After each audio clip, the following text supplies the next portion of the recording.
clean. They're 3 wide, some 8 rows deep coming off corner number 4. We'll see how long they can make it racing like this. These guys are awfully aggressive. Here comes Harry Tiller. Remember, you can pass down there underneath the yellow line. 4 wide in the middle of the pack, and Tiller's going to pass Cisco, come back up in front of him. Back to turn number 1, Joey and Gator side by side. Gator leading the lap. Yeah, really great move by Cisco there. Really shows you how much give and take these guys have right now, because it is only lap 5. You don't want to risk anything happening. You see Harry going down again.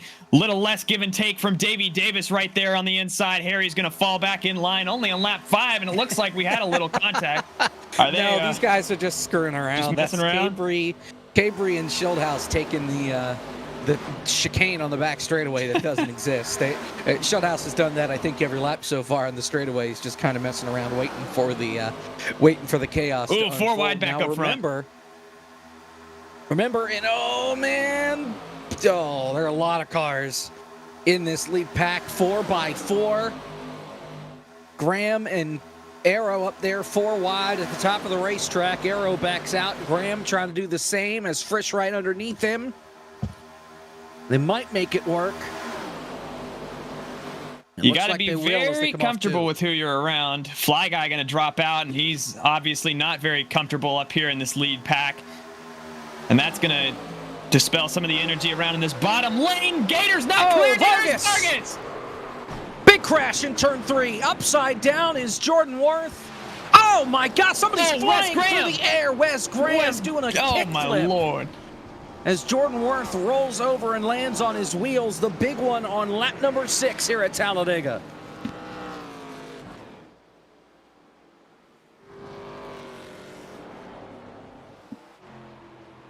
And almost a dozen cars involved in this one. And it started with Ryan Vargas coming down into Cosmonaut Eshu. And a lot of cars involved. They do have a faster pair to use, but I don't think they wanted to use it this early. Here's the replay. You'll see it right here, and as you said, it just all starts. Ryan Vargas not clear at Cosman right there, clips Jordan Worth. And that sends multiple cars upside down, and you see Wes Graham right there hits something in the grass and sends that car flying. Get another angle for you. And yeah, Cosman just has that run. Vargas just doesn't see him, and nothing for any of these other guys to do. Frisch, Sean, and you see Wes Graham again here. Never seen anything like that here.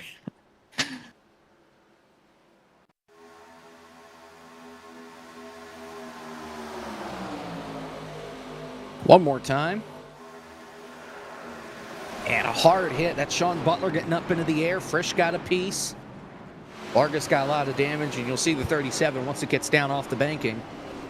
Gets in the dirt, rolls over, lands on all 4s.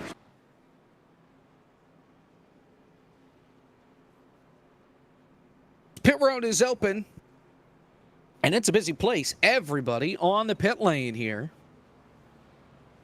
As, where in the world is Davey Davis going? Okay, he took the short way to his pit box, going against the inside wall. I guess he thinks that's faster. And he will win the race off pit road. Fuel only for some of these guys here. And, yeah. Davey Davis wins the race off pit road.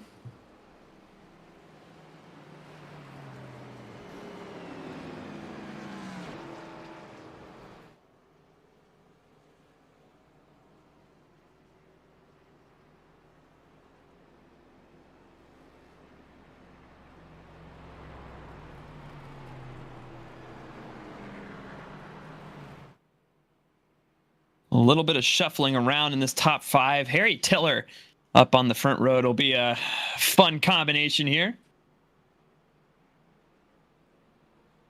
Yeah, so your top 3 took just fuel. Frozen took 2 tires. Travis Brown also took 2 tires. He's now back with the lead pack. He started from the pit lane. Everybody else taking 4 and fuel. Looks like Champagne also decided to take 2 tires. On the pit lane, Caleb, who do I want to talk to? Let's talk, if I can get him, to someone who was involved in that last accident. Ryan Vargas, how are we doing? Yeah. Yeah, we saw you there. Not clear on the inside there, and might have caused a little pile up. Talk us through what happened from your angle. Well, I could tell you exactly what happened from my angle. I was not clear. Went to the middle, thinking I was clear. And, yeah. That was, not good. Not good. But that's part of it. I've done so many speedway races at this point, I'm bound to make a mistake like that. So, we move on. We move forward, onward and upward. I think we have ourselves a good shot to win this thing still, as long as we just play it smart like we usually do. So it'll be good.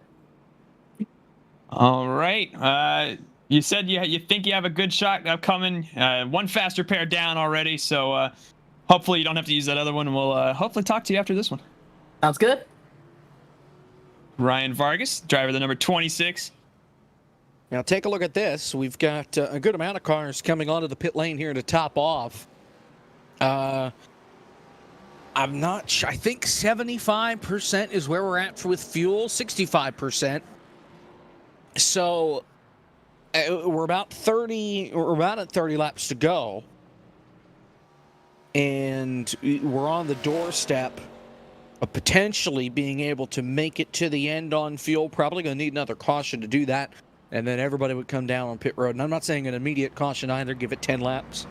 And then everybody will be able to make their last stop. Choose cone here off turn number 2. Let's see if anybody screws it up this week. Yeah, we'll make sure to monitor Travis, EOL. That was quick. Yeah, right as I said it, we immediately got the Travis EOL. And he says, look at it again. And he did not hit the cone. What?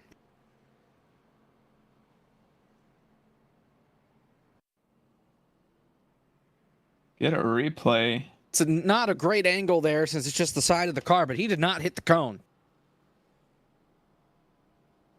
We try that again. He did not. I mean, it was close, but he got a wind on it. He does not hit it. That is a horrendously bad penalty thrown by, and he's getting his spot back. So we applaud core administration.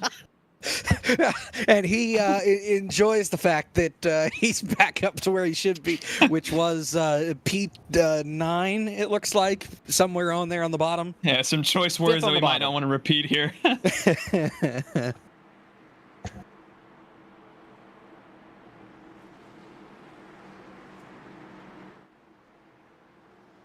Ben can't see if somebody actually hit the... Whatever, green flag. 9 laps are complete here from Talladega in race 1. Harry Tiller dropping to the bottom before the start-finish line. And everybody stacked up there on the high side with Joey. And here comes Landon Huffman to the top. Still listening to these cars get up through the gear. And you see Joey Stone making a big move on Landon Huffman. Gator going to drop out of line. Huffman now making it 3 wide for the lead here on the backstretch, but he doesn't have any help. Not until Frozen can come and give him this huge push. Here comes Blake McCandless on the inside, all the way on the apron. They're 4 wide. And there they go. That ain't gonna work. There it goes. Davey Davis got turned. Travis is in it. Huffman, Melillo, and Burton pile in behind. Joey Stone with damage. Cisco, Cosmin, Frozen Toes, and another dozen or so race cars are scattered in turns 3 and 4. Second caution of the night. And maybe a little too aggressive this early with McCandless on the apron. Yeah. 5 wide, even though really he had nothing to do with this if you watch the replay. That crash, yeah, you'll see it right here on the replay. That crash was not caused by Blake McCandless. You see Harry Tiller. He's going to move up into the middle line right here, and Joey is going to react to that and just go straight into Landon's quarter panel right there. And that happens when you're packed together like that. huge run from Blake. And again, you'll see it right here is reacting to Harry, and then that just sends him straight into Landon. He comes back down in the racetrack, grabs Davey Davis and a bunch of other cars as well. So good thing we have those faster pairs, because we are only 10 laps through a 40-lap race, and some people might have already used both. So this caution will not be shortened, but all others after this will be shortened. Pits are open this time by. Canlis stays out. Most everybody else is coming on to the pit lane. Numerous drivers have used their faster pair up to this point. Frisch has used his, Jordan Worth, Wes Graham, Harry Tiller. Frozen Toes had to tow back to her pit box. I would imagine she's going to have to use the faster pair. Sean Butler used his, as did Vargas. We talked to him. We'll see how many others decide to use their faster pair here. At least the drivers that can use theirs, because there are some that aren't going to be able to here and are just going to be stuck with the damage the rest of the way. While the cars are on the pit lane here, let's see if we can talk to the driver of the 5 who was involved in that most recent crash, Joey Stone. Racing or whatever. Joey, we saw you collected in that last accident. Talk us through what happened through your windshield. Yeah, was just watching what was going on in front of me. I was following Tiller, and all of a sudden I hear someone say, "Holy crap, here comes Blake McCandless." And then I think everyone just kind of reacted to that. I think Harry reacted to McCandless coming up, and that just kind of started a whole chain reaction there, and there was nothing I really could have done about that one. So unfortunate, but it's Talladega. Yeah, I mean, you have that faster pair. You're using that now. I mean, what's the strategy going on until the end of the race? I mean, you just going to hang back, or are you still going to try to get up in the mix of it here through the middle portions of this race? Yeah, plans definitely got a little fold right there. So we're going to take it a little easy here, take care of the car a little bit, because, I mean, you never know with these cars, and one little bump can cause a whole big one again. So we're just going to have to play it out by ear here every lap, see what happens, pick them off one by one, try to get back up there, because track position's huge, but Talladega, man, anything can happen. So we're just going to have to play it by ear here. Absolutely. Well, best of luck to you, and hopefully we'll be talking to you after the race. Yes, sir. Sounds good. That's Joey Stone, driver of the number 5, Jacob. And you're right, he did use his faster pair under that stop, as did Landon Huffman. Travis Brown used his, Cosman as well. Everybody else still saving theirs in their back pocket, including Malillo. He spent a little over a minute in the box getting damage repaired on his car. Frozen just got dropped from her pit box. She is 1 lap down. She has used her faster pair. She blew the motor after that crash. So, again, under our second caution of the day, and drivers coming back to pit road, top off here again. And I think you top off here or you save enough. I believe you're going to be in the window here to make it to the end on fuel. We'll only find out for sure pretty much at the end of this deal, but I think they'll be safe to make it to the end. McCandless, really the only one that did not stop here at all. He's your race leader.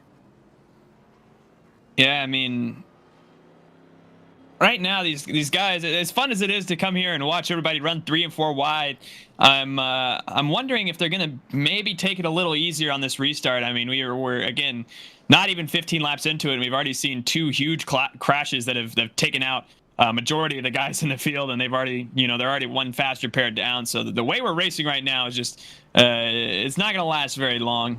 So I'm wondering if we're going to see maybe a less of an aggressive approach from these drivers as we get into the middle portions of this race. Because I mean, you heard Joey Stone in that last interview. He's going to really focus on keeping this car clean from here on out. So I wonder if that changes how we've been racing, or if we'll just get back to how we've been.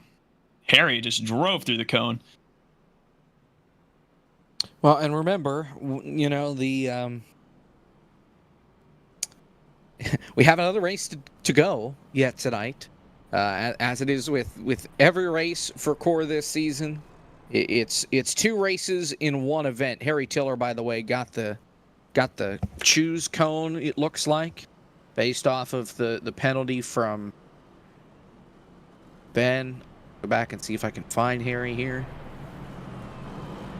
Confirm or deny that he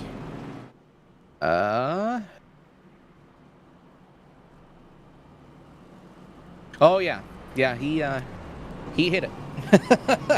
Yeah, he drove the cone straight didn't through move, it. but yeah, he mowed it over. Yeah. So Yeah, Travis even came over the radio.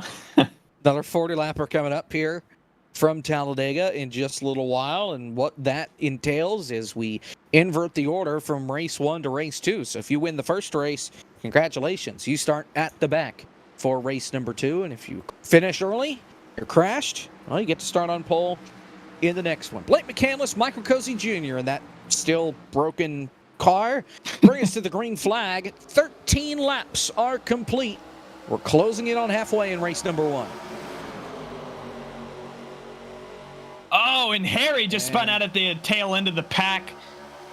No caution for it because it is only a single car spin. Yeah, well, and he got turned by Cosman. He was saying he went on green. Ben said otherwise, and Cosman took care of it himself and just dumped him.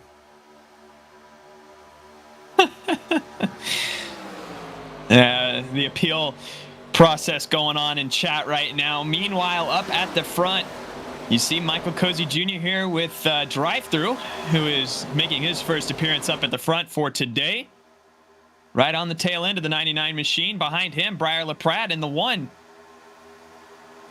Fun little group on the inside here. Been a long time since that 77 has gone to victory lane at any racetrack here in Core. Since season 2. It's the last time that he was able to get to victory lane. One of the many drivers that have been in this series and have not been able to win on iRacing. As Cozy takes the lead. And Briar drops down to the bottom, and he'll let these guys go right on by. And the only thing here, Caleb, as far as fuel, if they can make it the rest of the way, or if it's close, you don't want to be the leader if you have to save fuel, because you're just pulling everybody around. You don't have any draft to use to try and save throttle time and save burning as much fuel around the racetrack. Absolutely. I mean, we talk about it at every plate track.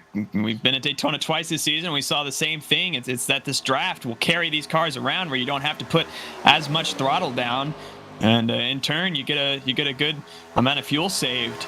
But at the same time, if you just stick in that draft the whole time, you are going to face some overheating issues. So it's just another game of give and take. Whereas you don't want to end up overheating if you're one of these guys that's pushing like Drive-Thru. You see Justin Champagne. So you got to be able to peek your nose out to be able to get that cool, fresh air into the engine. But at the same time, you don't want to be out there too much, because either you'll get left behind by all your draft mates, or you could end up being short on fuel here at the end. 24 to go when they hit the start-finish line. The past 2 winners at Talladega, Michael P. Frisch won in these cars 2 years ago back in Season 3. We ran the Xfinity cars here last year. David Schildhouse went on to win that race, and that was fresh off of his win at the All-Star race a couple weeks prior. The good news, the All-Star race is next week. 13 drivers currently eligible and locked in for the All-Star race. In no particular order: Briar LaPrade, Justin Champagne, Michael Cozy Jr., Michael Frisch, David Schildhouse, Dale Reynolds, Landon Huffman, Blake McCandless, Gary Owen, Joey Stone, Jonathan Cadell, Justin Malillo, Ryan Vargas. Those 13 drivers all locked in as you ride on board with Justin. 2 more drivers, potentially 2 more drivers, could lock themselves in tonight if 2 different drivers win tonight that have not already won this year. And that could give us 15 drivers locked in. By the way, the record for cars that we've had in the main event is 13. And we take 4 next week from the Open, 3 from the Open itself, plus a fan vote. So 4 other drivers will get in. And if everybody shows up, we could have a potential 19-car field, up to 19-car field in the Radicals next week from Charlotte. We had a great finish there a season ago with Malillo and Schildhouse side by side through the grass. Cozy still leads, 3 wide here behind him. And again, you are starting to see these guys back it down just a little bit. Travis was trying to make something happen, and you saw Justin Champagne went with him. But But for the most part, a lot of these guys just opting to kind of ride around in their own packs and just, again, try to opt to keep the car clean rather than force the issue here. Again, only about halfway through this first round. Champagne and trying Travis. to lead that third line. Yep. And then you got Cozy on the bottom and McCandless and Butler in the middle. That underdog fantasy car, not much of an underdog here in core, already has 1 win this season, 2 wins in his core career, one at Iowa last season, one of the 2 Iowa races that we had since that was a doubleheader event. And he was able to win the first race at Homestead this season. So he's been able to take it to victory lane more than once in this series, even though he's only ran like 5 races. Yeah, and you got to keep in mind too the points format here in core still unequal, just because there are some guys that have not utilized their drop week yet, whereas the points leader Chase Cavery he has. So still has to even itself out. Still a really strong season so far from McCandless and Champagne. Cozy as well, although in a few limited starts for that 99 machine. But when he's here, he's made an impact, as you can see. He's still leading here at Talladega. Yeah, just made his first start last week at Martinsville after the Pro Series stuff is done, and we wait to see where he will land as far as the Coke Series this year. And one of the voices in the Coke Series, Blake McCandless, leading lap time by, but here comes the outside line. Champagne has that top side rolling. Yeah, and as I mentioned a few laps ago, saying that the outside lane didn't have much help, they were sure to dispel me there, because now all of a sudden Landon Huffman, Jordan Worth, Justin Malillo is at the tail end of that outside lane, and they have enough draft to really carry their momentum around the outside of this racetrack. And Harry Tiller on the apron. That's bad news for longtime core watchers, but they'll get around safely. He learned to slow down. And Justin Champagne actually going to get shuffled out here. So I don't know up to there. Rally outside 4 wide with help from Huffman. He'll have Jordan Worth and Malillo to push him. They're still 4 wide through the tri-oval. Huffman gets a little wiggly up there. Now Sean Butler comes up to pick up Travis. They're still 4 wide. Oh, boy. Well, now Butler's going to get left. And now on the outside, it is just Travis and Huffman together, and that outside lane, as quickly as it came together, is now dead. Dale Reynolds going to go all the way up to the outside line, but a futile effort, as it is on life support right now. Maybe getting some more life here with Sean butting into it now.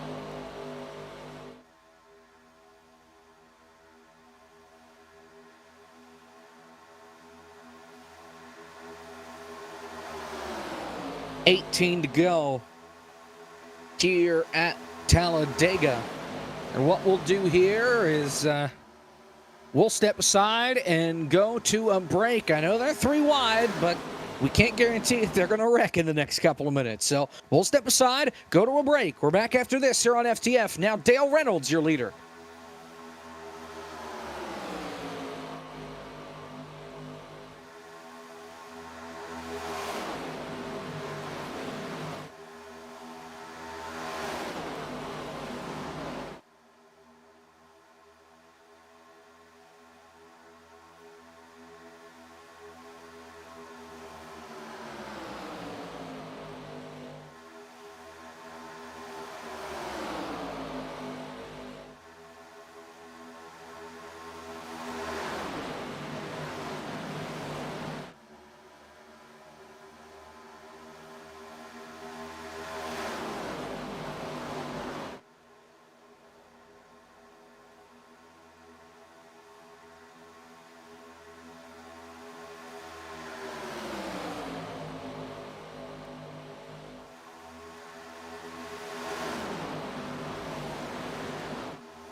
Back here at Talladega here on FTF for the Core League presented by Sim Wrap Market, the Talladega Tussle.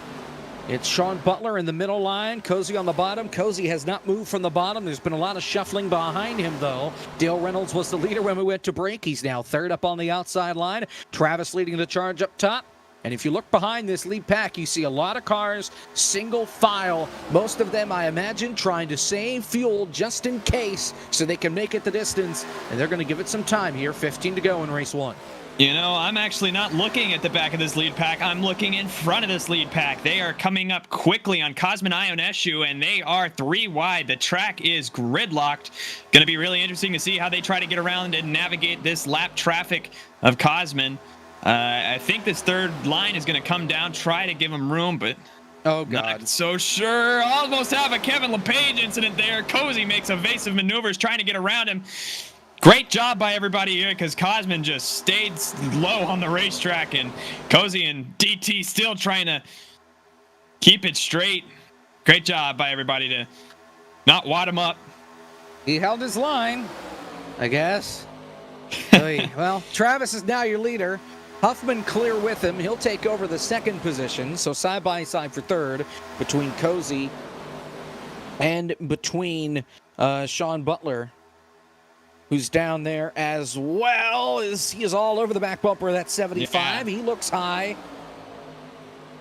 And he stays in line. But here comes Dale Reynolds. They can't get up to block. They're 4 wide. And now they're going to get eaten alive here as Sean almost gets into Travis. Cozy back out in front. So far, they were able to hang on with 13 to go. Yeah, that move by Travis and Landon was a short-term gain, long-term loss type of situation, because you see they are now reaping the consequences of that decision as that entire middle and outside lane has just completely dissipated, and all of a sudden in the middle line it's just Travis and Sean, and that low line with Cozy, DT, Davey Davis, going, Blake. I mean, it's still all together. As soon as I say that, though, Blake peeks to the inside. Yeah, he tried to use the apron going into turn 3 that last time by before getting up onto the racetrack. Huffman makes a third line with help from Jordan Worth again. 27 to Dale Reynolds there to push as well. The drivers at the back of this field, they are running out of laps. Guys like Frisch, Vargas, Gabe Wood, Chase Cabry, your championship leader, all 20th or worse right now. And we're closing up on just 11 laps to get from the back to the front if there's no accident. Yeah, and I mean, these guys, if they want to get back up into this, without a caution or anything like that, they are going to have to get organized here. And not only that, but being organized in a line together, that is really going to save you fuel in the long run. So they got to figure this thing out because right now they're kind of running all over the place and not really any rhyme or reason besides sticking on the bottom. So on board with Cisco here, and you can see him behind Justin Malillo and Justin Champagne, a pair of Justins.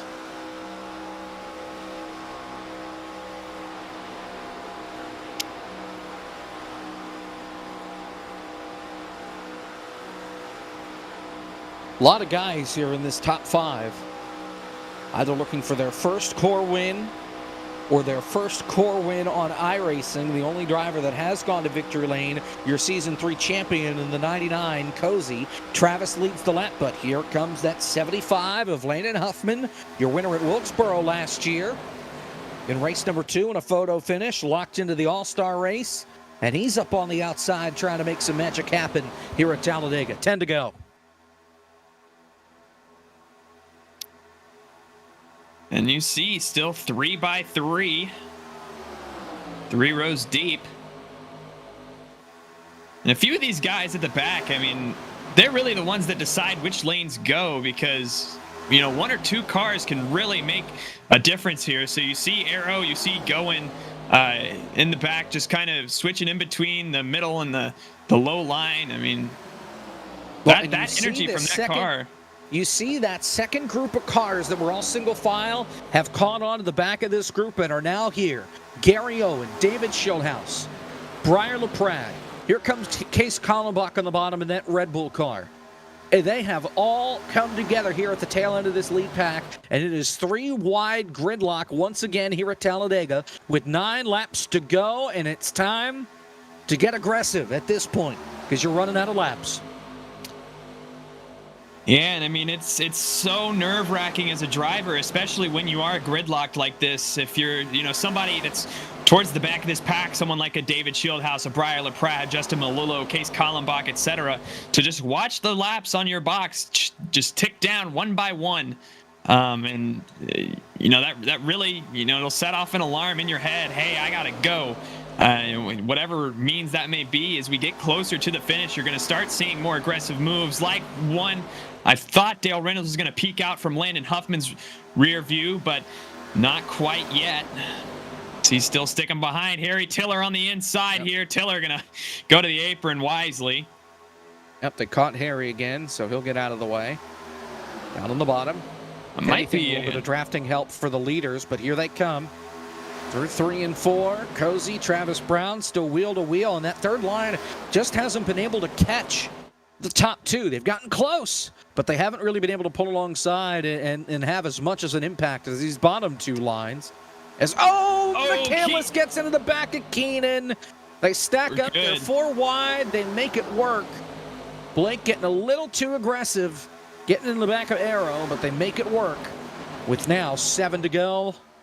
Here at Talladega. I don't know. I think the key to this race right now, if you're Travis, if you're Sean, Davey, I mean, you're going to have to force the issue here because drive-through has just been locked to the back of Cozy's ever since that restart. And if these 2 are together, I just don't think you can get around him here on the bottom. I mean, you're going to have to wait for drive-through to stick out and make his own move before you can really start to challenge Cozy, because right now with those 2 locked together, it's just not happening. Even though Travis and Sean and Landon have had their valiant efforts, you can still see here at the line, Cozy led that lap. Joey Stone, Ryan Vargas going underneath the yellow line to get past Case Kallenbach on the tri-oval.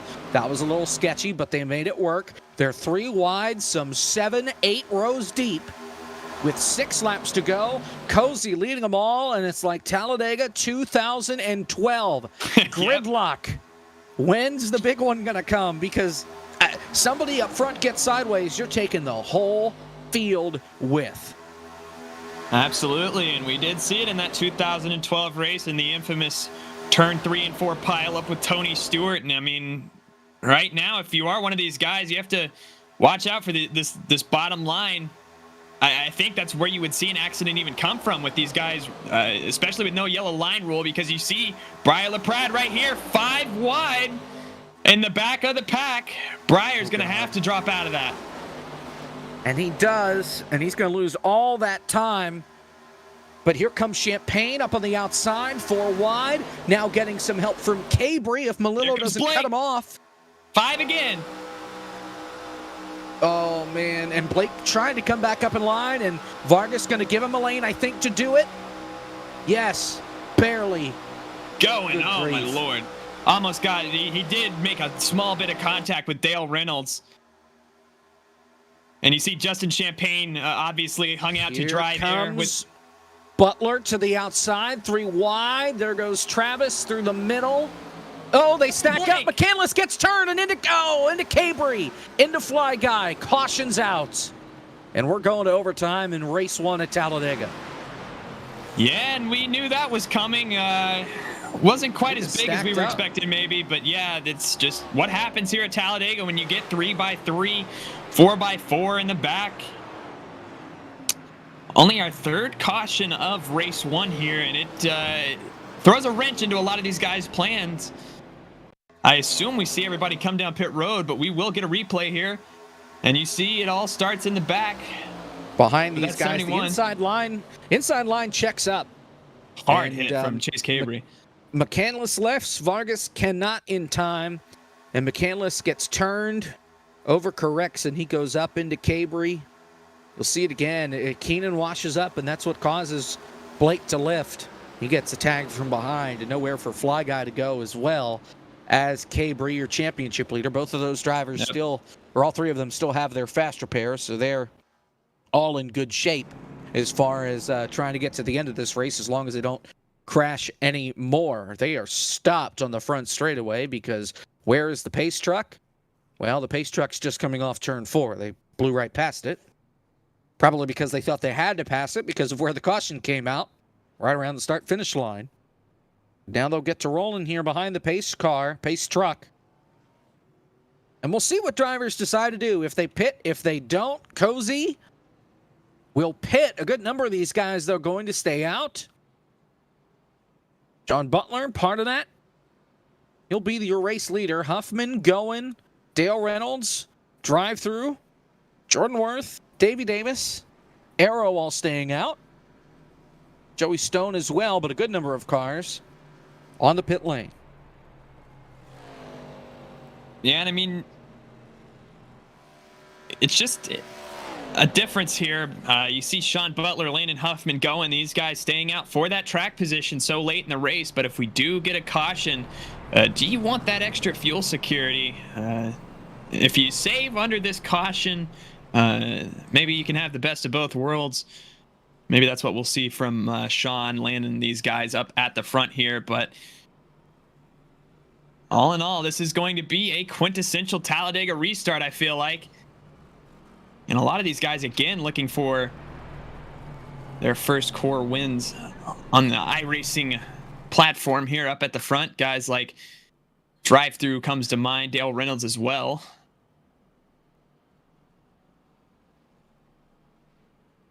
So this is going to be a normal caution. Apparently some drivers didn't get the memo on that, so this is a normal caution, even though I just heard Ben say it. So we're going to do one more caution lap before we get the 1 to green here. Sean Butler is your leader, then Huffman, Goen, Dale Reynolds, Drive-Thru. Jordan Worth, Davey Davis, Arrow, Joey Stone, Wes Graham, Rawgator, they all stayed out. Cozy, the first car off of pit lane. Fuel only for him. He sits P10. And while we're here, why don't we talk with our race leader, if we can, Mr. Sean Butler. We'll try to get him here. There he is, our race leader, Sean Butler. Hello. You got control of the race right now. What do you think the move is here with coming up on this late race restart? To not get crashed. You and Landon have been really working together well. Do you expect that partnership to last very long here? No. I'm down there with all them. It's me, Travis, Frisch, Harry, Blake, Landon, and Cozy down there, and it's pretty much every man for themselves down there. So I wouldn't expect anything less. I had to ditch Travis because I was getting really hot just trying to keep him there, and then Landon pushed me to the lead, and now we're here, and Landon's been all over the place because he's trying to mix martinis while he's racing. So it's going to be oh, that's good. it's one of these races, man. Well, one of those fantastic Atlanta finishes. At Talladega, yes. Yep. Well, we'll let you guys mix martinis down there. Get ready for this restart. Good luck to you, Sean. Whatever luck you wish me, it's not going to be enough. Thank you, boys. Oh, man. That's Sean Butler, our leader. Trouble. With this restart. Mixing martinis. I wouldn't expect anything less from Core.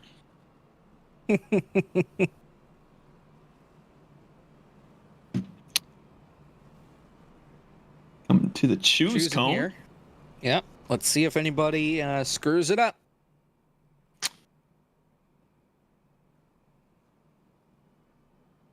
John to the outside. Joey to the inside. So far, everybody is all good. Chase Cabry coming along on the outside. Oh, my Lord. Cabry's trying to get his lap back. He had to ditch the high side because it was blocked, so he went on the apron. He's not going to make it back to the pack, though. Absolutely not. Absolutely not. Channeling a little bit of eastbound and bound. That's not the song. Eastbound and down, excuse me. I beg your pardon? You know, sometimes you just have a stroke. And it just happens. Wow. Alrighty, well, this is overtime attempt 1 of infinite here at Talladega. How this works: if they take the white flag, the next flag ends the race, that being the checkered flag, because Ben's not going to throw the yellow. But if they crash before they get back to the start-finish line, we will have another attempt at a green-white checker. And there are a good amount of guys that still have their fast repair to use. 2 drivers that don't, though, the front row, Sean Butler and Landon Huffman. Sean picking the outside for the restart with the help from Gary Owen. Green flag, overtime attempt number 1, 2 to go. Don and Goen got a huge jump on that restart. You see Joey Stone, very aggressive move. He's taking it 4 wide right off the jump here. I don't think he has that run to clear Arrow. And but he doesn't have any help. Around. Yeah, David Shieldhouse opted to go with Arrow. That's an Arrow all the way up to the high side in front of Davey Davis. We're still green. They're 4. They're trying to go 5. Joey thought about he is going to go 5. This isn't going to work. Absolutely not. Huffman blocking, crash, Oh, Dale Reynolds squeezing them all together, and it's a big pile up against the outside safer barrier. Another dozen cars involved.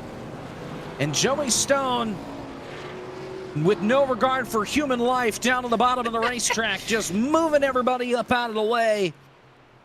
And this time it's going to kick off a big crash, and Sean Butler, go figure, getting the worst end of that deal. And we'll have another attempt here at overtime. Here's the replay. Watch car number 5. Yeah, and I don't think Sean's strategy worked out too well there. You see, he is now glued to the outside retaining wall. Sean was getting chippy over the radio there, and you see it again right here. Just a big move from Joey, and he tries to fit the car in, and I actually thought they might have been able to make it work. As you see, Landon came down right in front of him, and then Dale Reynolds just, again, not enough real estate even here at Talladega, and a couple of huge hits, as you saw, Jacob. Shieldhouse, big hit. His engine is smoking. Keenan was the one that turned him up into that. Cozy with a lot of damage. Fly Guy in it. Jordan Worth with even more damage. Landon Huffman comes away scot-free, though. He is your race leader. This will be a short one here, so next time by, they will get the 1 to go. I don't know where Landon's going.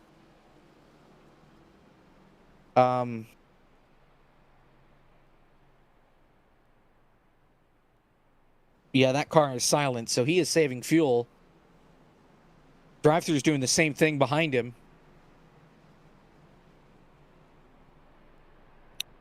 Joey is as well. Yeah, all these guys are clutching, trying to save fuel. And up at the front here, these are the guys that stayed out in that last caution. Landon Huffman, drive-through, Joey Stone, Dale Reynolds, all of which stayed out on that last caution. So another wreck is absolutely not what these guys wanted to see. As you see, they're now having to live with their actions.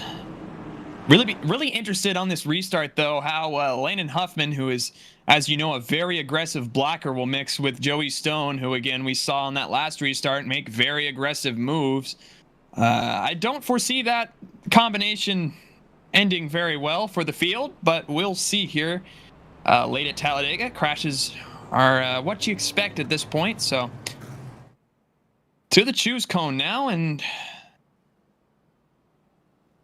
interesting. Joey picking the outside. Yes. Instead of the bottom after he was able to use the bottom and get it to work, but I guess he figures he doesn't want to be stuck behind Huffman because he's just going to be able to block him. So Huffman will get the help from drive-through instead here on the bottom. I don't know about that move from Joey Stone because, as you said, that apron was where he was able to make up the most ground, and here now he's going to be starting alongside Landon Huffman, who I feel like will get a good jump on this restart and potentially DT, he'll drag DT with him, who's been such a good pusher to Cozy so far here exactly. tonight. He has been a great pusher, and I think for DT, if they're able to make it to the white flag, he could be the beneficiary here, depending on how aggressive Landon blocks and whether or not they all make it back around. He could be in the catbird seat to get by and park the car in victory lane for the first time on iRacing. Again, it's been 3 years since he's won in the Core League. Season 2 on NASCAR Heat at CTMP. Last time car number 77 made it to victory lane. Landon Huffman and Joey Stoner on the front row for the restart. Overtime attempt number 2 of Infinite. We've already gone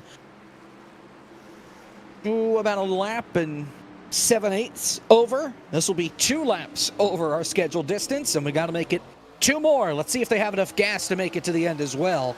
Green flag, a great launch by car number 75, and Joey is in trouble. He's got no help. Yeah, he's got to get down to the inside immediately. There is enough room, just enough between him and Ryan Burton. He's going to squeeze in on the inside and cut into line, and that choice to go to the outside on the restart going to backfire just a little bit, but here he goes. Drive-through now on the outside. They're going to leave Landon Huffman out to dry, and now it's drive-through Joey Stone, and they're 3-1. Oh!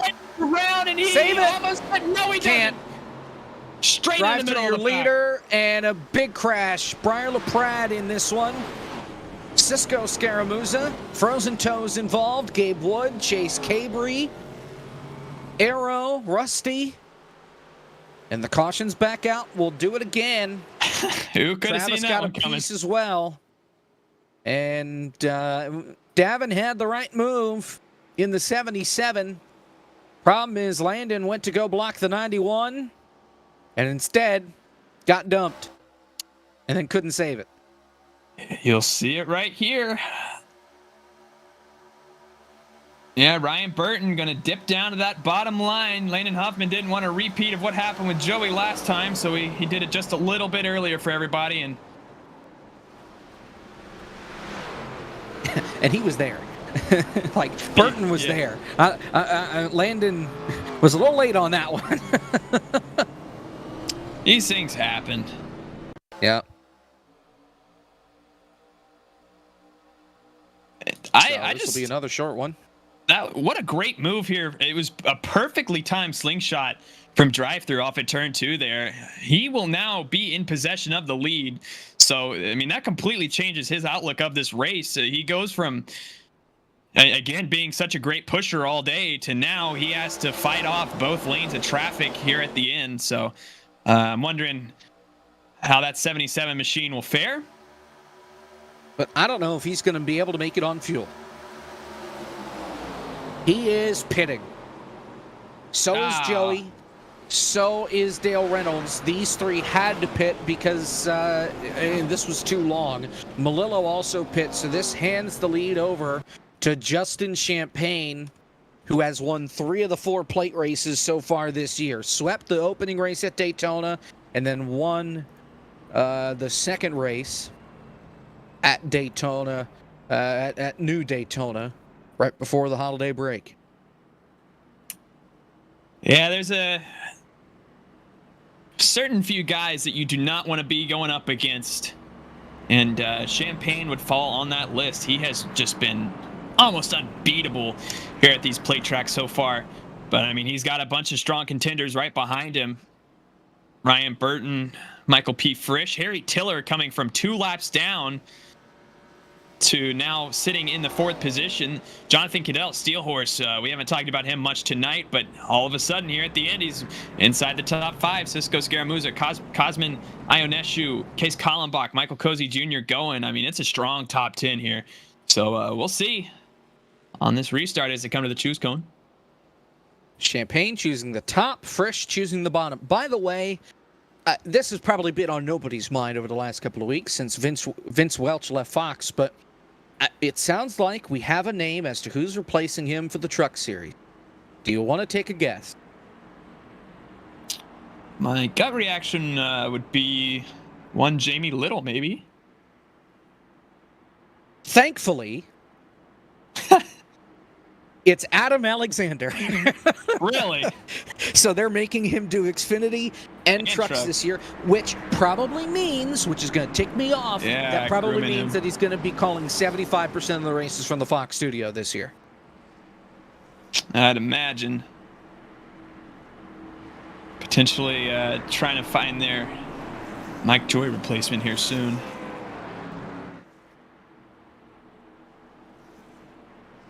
Mike Joy, man, what a legend. But it's time to go home. I wasn't going to say it. Champagne and Frisch on the front row here, running for the restart.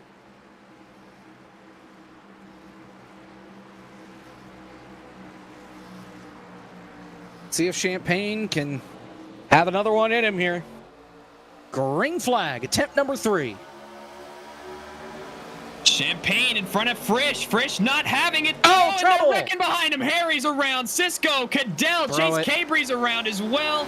And the caution flag immediately out. We have a 2015 Fall Talladega on our hands. Harry missed a shift. And he got hit by Cadell. Nowhere for him to go. And another half dozen cars are crashed on the front straightaway. That, yikes. There it is, a little late. You said we have unlimited attempts here? Uh-huh. Oh, boy. Yep, this will be attempt number 4 coming up. Hold on, what is Rusty? Oh, my God! Live shot Rusty right now. Oh, my Lord, what's going on? Rusty's participating in the Olympics here. He, if we can get a replay of what he just did as part of our gymnastics event for tonight. This, Hold wow. Hold on. No, that's not it. Working on it. That's still a live look. I wanna talk to him real fast. No, I don't think it's him we have to talk to. Rusty. What Rusty, happened? I've seen the jump at CT&P, but I don't know if it was that crazy. Dude, I find a new way to do something stupid every time I log in. So I'm hopefully you guys got that one on camera. Imagine it working as it should. Wow. Oh my Lord. Well, at the very least, Rusty, you should have a good starting position for our next event. He still has a faster pair. He could still win this, theoretically. We're talking to Rusty. Yeah. Lap leader in core. Yeah, hopefully we can see you on the receiving end of some good luck, because it's not been on your side so far. So. Yeah, we're trying. Hopefully you didn't see me try to pit the. Oh my! You gotta be kidding me. Uh-oh, trouble. All right, now we're in. We're gonna let you focus on pitting, Rusty, but good luck the rest of the way tonight. Thank you, guys. Rusty Walrus, always a pleasure. And he just gets out before he gets lapped, so he will stay on the lead lap. Couple of cars, though, are a lap down in this race. Blake McCandless is 1 lap down. He just got his lap back, so he is back on the lead lap. Gabe Wood is 4 laps down, so is Raw Gator. Davey Davis is trying to get some laps back now. He's 4 down. Same with Ryan Vargas. Wes Graham just took a lap back. He's now 4 down. Sean Butler, 6 laps down, and I believe that's it for him. So he'll likely be your pole sitter tomorrow. Later tonight.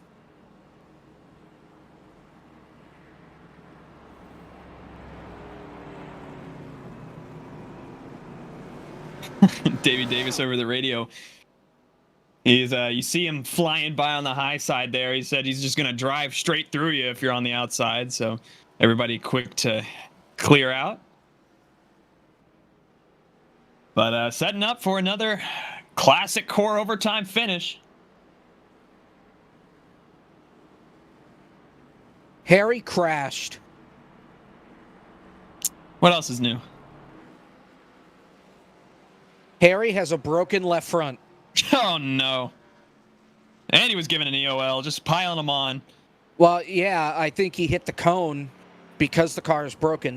The car is broken, I think, from the most recent crash. It is. He did not pit. That's why he's broken. That's why he hit the cone. So again, Champagne picking the outside, the bottom side for Frisch. Then it's Cozy, Ryan Burton going your top 5. Schildhouse, Cabri, Cadell, Kallenbach, Fly Guy are your top 10. And at this point, everybody should be good as far as fuel. So we shouldn't have to worry about that unless we do 15 more attempts. I wonder what happens if we hit 80 laps, though, in this race, if we just say enough is enough and we go home. So Champagne and Frisch bring us down to the restart here from Talladega. 4th attempt at a green and white checker. See if we make it this time. Green flag.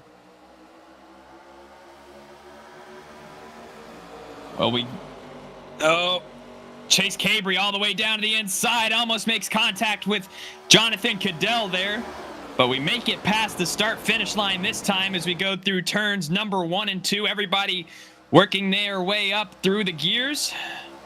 Big block from Justin Champagne, and here comes Ryan Burton by himself on the outside, no help. And I don't think that's going to be a sufficient move for him. Yeah. Cabri wanted to go, but by the time he started to move up, the 91 was already there, and he couldn't make the move. Now he's going to get some help, though, from Jordan Worth from drive-through up on the top of the racetrack, screaming through 3 and 4, back up the speed. If they make the white flag, the next flag will end the race. Cozy peeks out of line. Has help from Cabri. 3 wide for the lead. Will they make it to the line? The answer is yes. 1 to go. 4 wide in the back. Race control Ben says good luck over the radio, and this pack is going to need it. 3 wide, 4 wide, all the way through turns number 1 and 2. Still 4 wide in the back. Briar LaPrade all the way on the outside as they get onto the super stretch for the final time in race number 1. Jonathan Cadell all the way underneath the yellow line with help from Fly Guy. They're still 3-4 wide. Looking to be 5. Keenan. Oh, Keenan gets hooked. There they go. Big crash. Half the field's in it. Ryan Burton's in the catch fence. They're 4 wide for second. Cabri gets pushed to the lead by Briar LaPrade. You have 5 cars, 6 cars under a blanket. Here comes Cozy. He's to the bottom. They're 3 wide for third. Side by side. Here comes Schildhouse. He's won here before. Can he do it again? On the apron. They touch. Schildhouse wins it. Barely overgoing by 36 thousandths of a second, and David Schildhouse wins again at Talladega. What a series of moves there from the 20 car of David Schildhouse, and he's going to pick up a win here at Talladega.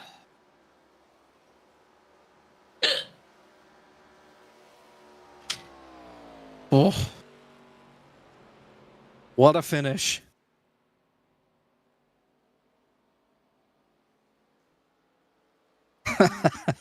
Wow. Schildhouse back-to-back at Talladega. Here's how. This is the last lap.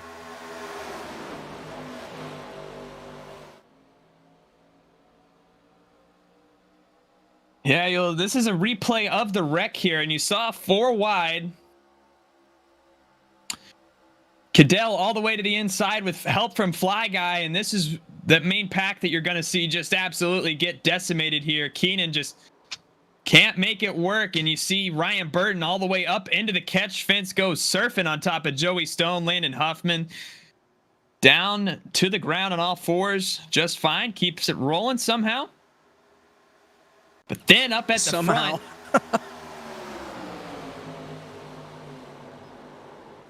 Yep, get another look here. Yeah. Joey trying to crowd surf as well. Ryan Burton's going to almost take out the camera. But they were 6 wide, I think, at one point. And here they are. They're 4 wide for third. Cadell doesn't have any help. Cozy to the bottom. He thinks he's won the race. Problem is, you can use the yellow line. Schildhouse does just that. And even though the 24 has a run up on the high side, 20 gets it just barely at the start-finish line. David Schildhouse wins another from Talladega. And you can see he's burning it down. We'll talk with him right now. Race winner, David Schildhouse, How about it? I didn't even know it was legal to pass below the yellow. I was just putting on a show, but I'll take it. Well, last year here, you won because Cisco's motor blew up, trying to push somebody to the win. This time you won because the whole pack blew up behind you, coming through 3 and 4. Take us through that last lap.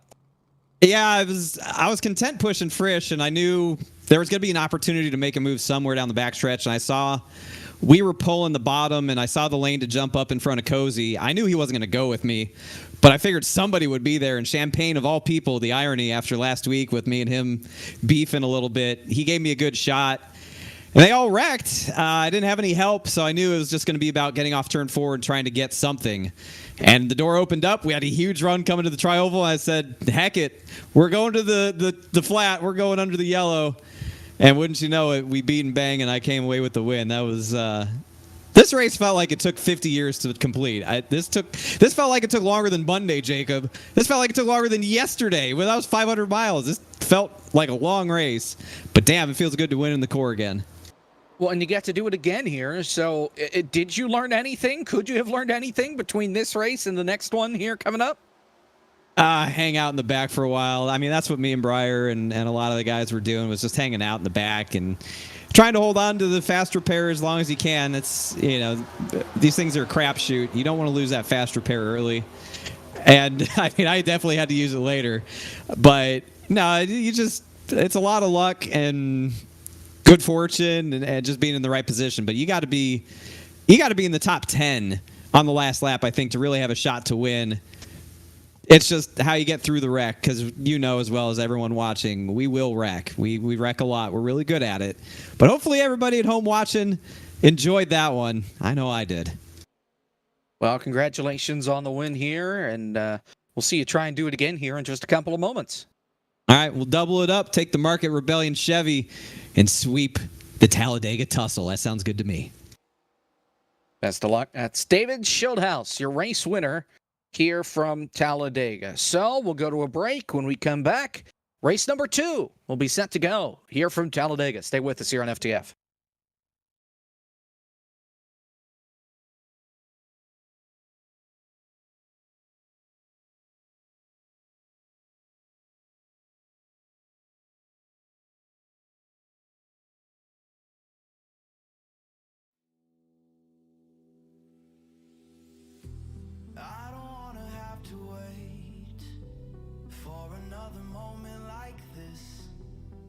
Just have to learn from my mistakes. You don't know the half of it. I wish I could slow down these thoughts in my head. Have I been misread? Will the world pass by if I can't hold on? What should I do when I don't feel strong? I just wanna be here for now. What if I let go and just lose control? How do I find out what means the most?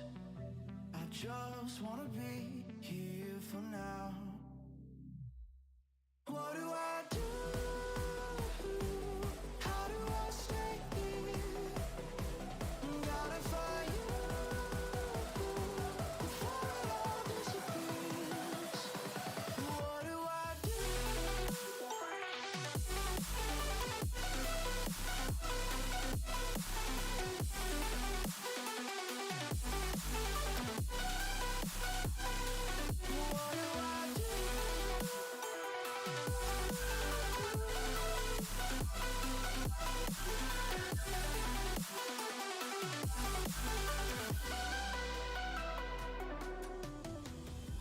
I'm feeling like a soul out of body, stuck on the outside looking in.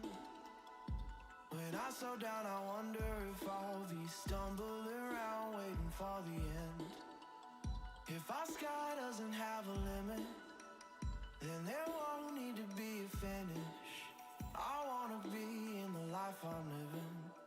Maybe I'm already winning. Will the world pass by if I can't hold on? What should I do when I don't feel strong? I just wanna be here for now. What if I let go and just lose control? How do I find out what means the most? I just wanna be here for now. What do I do? How do I stay here? Gotta find you before it all disappears. What do I do?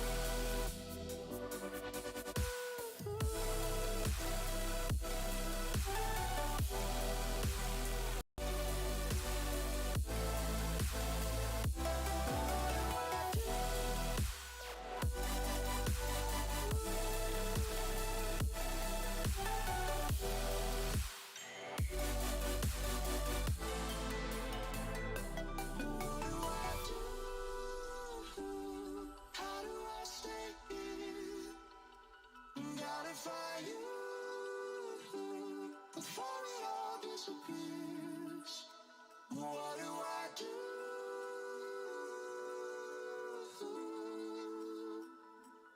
Gotta find you before it all disappears.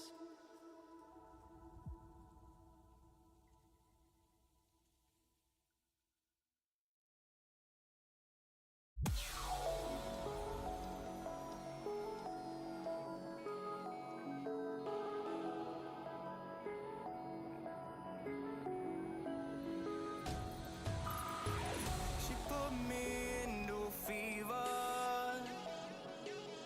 Now I'm a believer of a love that's deeper.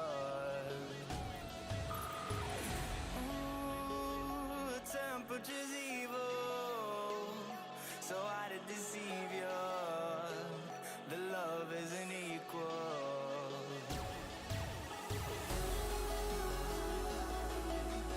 Take the key and lock my heart away. Tie me down, but you're in outer space. Down and deep enough, you're tied away. And nothing I could say to make you stay.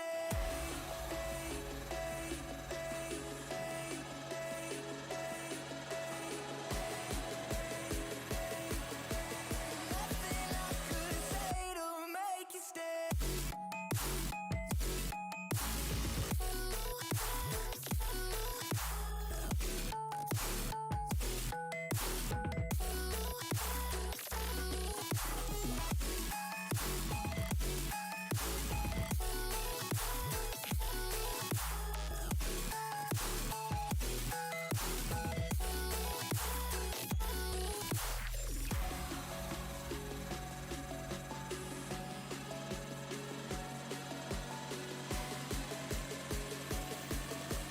Nothing I could say to make you stay.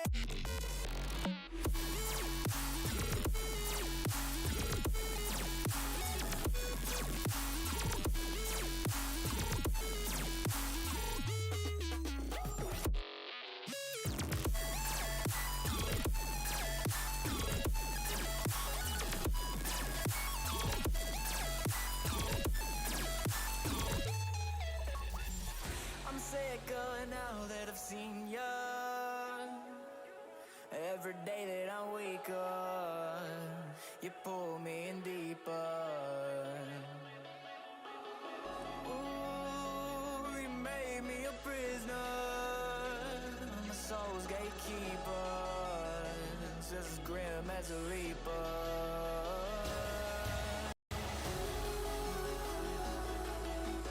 Take the key and lock my heart away. Tie me down, but you're in outer space. Down and deep enough, you're tied away. And nothing I could say to make you stay.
Back here from Talladega Super Speedway, part 2 of the core presented by Simrat Market, the Talladega Tussle, the Simrat Market Talladega Tussle, that is. Jacob Pitts, Caleb Hoffman here with you, and it's time for race number 2. Your Team Rick Pole Award in race number 2. Team Rick is the proud sponsor of the Rick Pole Award, given to what is, the last car on the racetrack from race number 1 to race number 2 at each Core League event. This week, Sean Butler, who finished 6 or so laps down after being involved in a late race crash that sent us into several overtimes. Since 2022, Team Rick has awarded less than $0 as part of Core's Pole Reward program. The Crazy Reverse Grid is brought to you by the Ben Crazy, providing retro videos in our 2003 at iRacing Help on YouTube. It's Sean and Rawgator on the front row. They were the last 2 cars in race number 1. In the meantime, let's talk with driver number 1, Briar LaPrade, because we've been told that there was an accident involved in the accident there on the last lap. Briar, what can you tell us? Well, do I sound any different? No, you sound about the same. At least we hear something. I was worried. Huh. Well, I mean, I'm using my SteelSeries headset mic because the Elgato mic, it works, I assume. I haven't tried it yet, actually, but the mic stand is broke. So what happened is I just have my mic stand sitting on my SimSeats rig where the wheel's supposed to be mounted. And every time I get loose or anything, it wiggles. And I've been waiting on the day for it to fall, and it happened. And it fell, hit my shin, and I see the stand to my right and the mic below my legs. I pick it up, and I see that the mic stand is broken in 2 pieces. So it's sitting on my bed right now. It can sit on the stand, but it's not fully attached, so I'm scared about it falling again. So we're on the SteelSeries mic, so kind of unfortunate. How about race number 2 here? Any plans here? Just got to do better than 5th. So that's my first time finishing worse than 2nd. So that sucks. I'm heartbroken about that. But we're gonna try and finish better than 5th. We can't do worse than 5th now. All right, Briar. Well, we'll let you go here. Best of luck to keep the streak alive. Yep, keep your mics alive and well. That's Briar LaPrade with manslaughter charges on the way for the Elgato microphone that may or may not have snapped in 2. The stand, at least, snapping in 2 as a result of getting involved in that last accident there on our final attempt at a green-white checkers. So, Caleb, 40 laps back up on the board.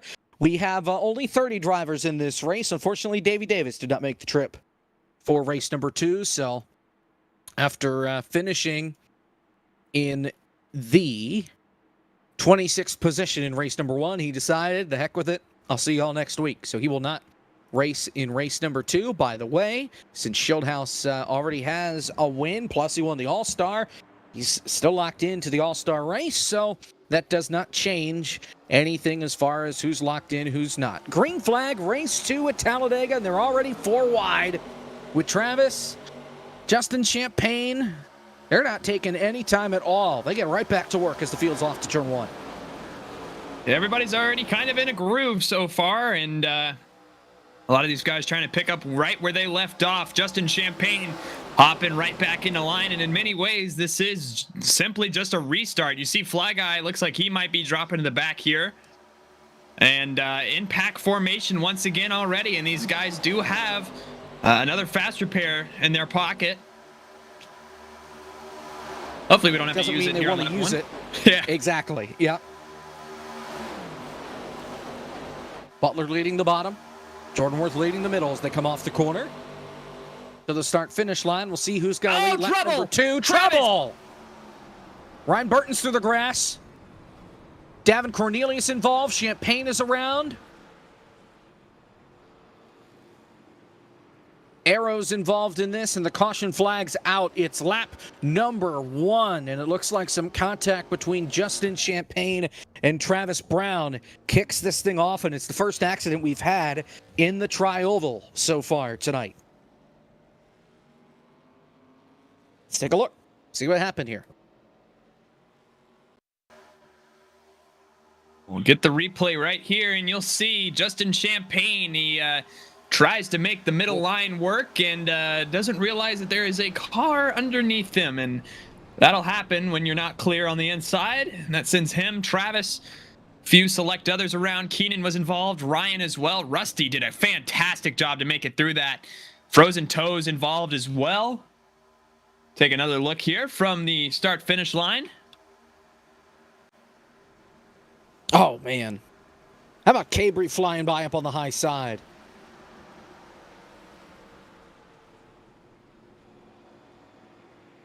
Yeah, that was... go on board here with Rusty.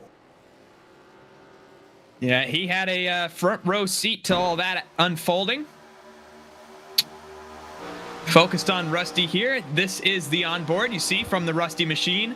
And again, as I was saying, just a front row seat right here. You see Champagne. Keenan comes right in front of him, and he gets a little loose in the tri-oval, but keeps the car straight. Chase Cabry up on the outside as well. Both of those guys did fantastic jobs making it through that last first wreck of race number 2 here.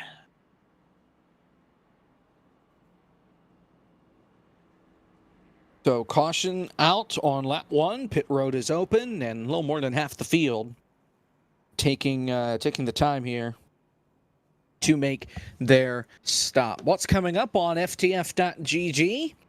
A lot.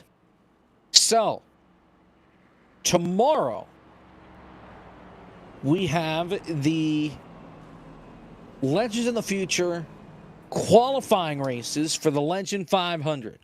That starts at 8:45 p.m. Eastern.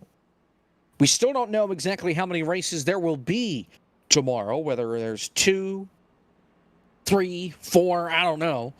But there will be a number of races tomorrow, and that will set the field for the Legend 500, which will be run Thursday, January 19th, a week from tomorrow. Tuesday of next week, January 17th, 8 o'clock, it's the second half of the All-In 650 from the Bull Ring. Blake McCandless and I and a couple others hopefully will be there with you for that. Cora's back next week for the All-Star race in the Radical. That's at 9 o'clock Eastern from the Charlotte Motor Speedway. As I mentioned, the Legend 500 next Thursday, 8:45. And from there, we look ahead toward the FTF Bar Visual 500, just 31 days away from that race. And if you'd like to sign up for that, go to ftf.gg for more information. More than 100 drivers signed up for that and set to go as the fun begins really Friday, February 3rd at 5 o'clock p.m. Eastern. That is the first day of qualifying. The Bruh Clash that night, and then the qualifying continues the next day on Saturday before Duel 1 and Duel 2. And then, of course, the Alphabet Soup the following Friday, the Tiny Text 500, and then the Daytona Bar Visual, FTF Bar Visual 500. I'm never going to get that right. Nonetheless, a quickie caution, so we're coming back to green, even though Frisch, Dale Reynolds, not caught back up. Neither is Arrow. He just got off the pit lane. Neither is Frozen Toes. Actually, Frozen just made it back to the tail end of the field. Green flag after 4 laps. Jordan Worth, big launch there. Sean Butler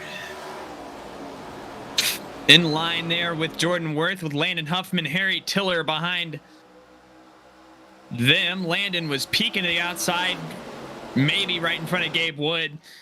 Doesn't quite, again, have the real estate. Here comes Ryan Vargas, who hasn't been poking around the front ever since that wreck early on in race number 1, but all of a sudden he's back.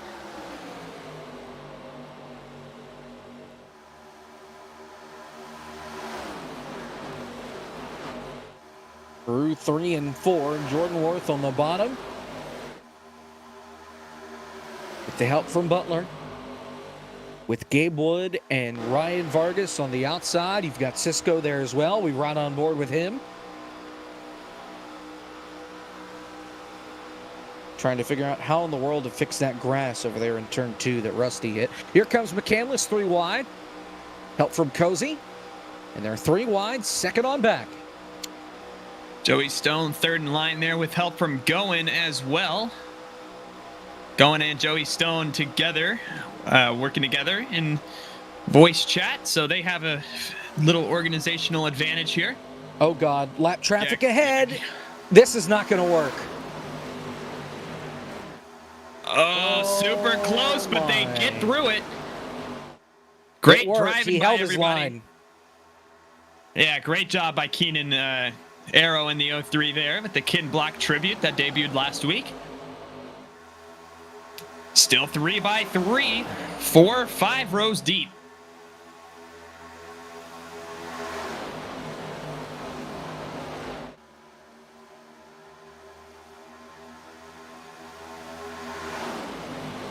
They come off 2.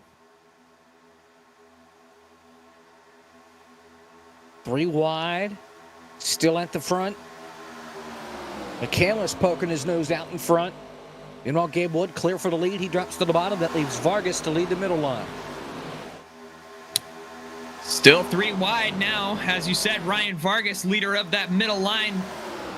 Locked with Blake McCandless right now. Side by side, Gabe Wood inside 3 wide. Vargas being pushed by the lone Subaru in the field. Wow, that was close at the line. Blake McCandless, the leader. The margin, 7/1000ths of a second. Not bad. That's about right. Oh, Jordan Worth. Yeah, he's going to dip out of line here.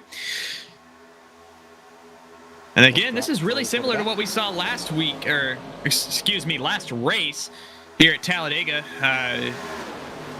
Again, just up at the front, really aggressive. Not afraid to go 3, 4 wide here early. Only on lap 7. I mean, we still have 30 to go. And again, these guys just not afraid to put the car wherever, especially guys like Landon Huffman, Joey Stone, Michael Cozy Jr., Sean Butler. All these guys are really comfortable with the car and are not afraid to make moves. Still 3 wide pretty much the whole way through this lead pack. Gabe Wood on the bottom, Vargas in the middle, McCandless leading up top. McCandless again leading there at the line, but the bottom 2 lines surge ahead in the corners.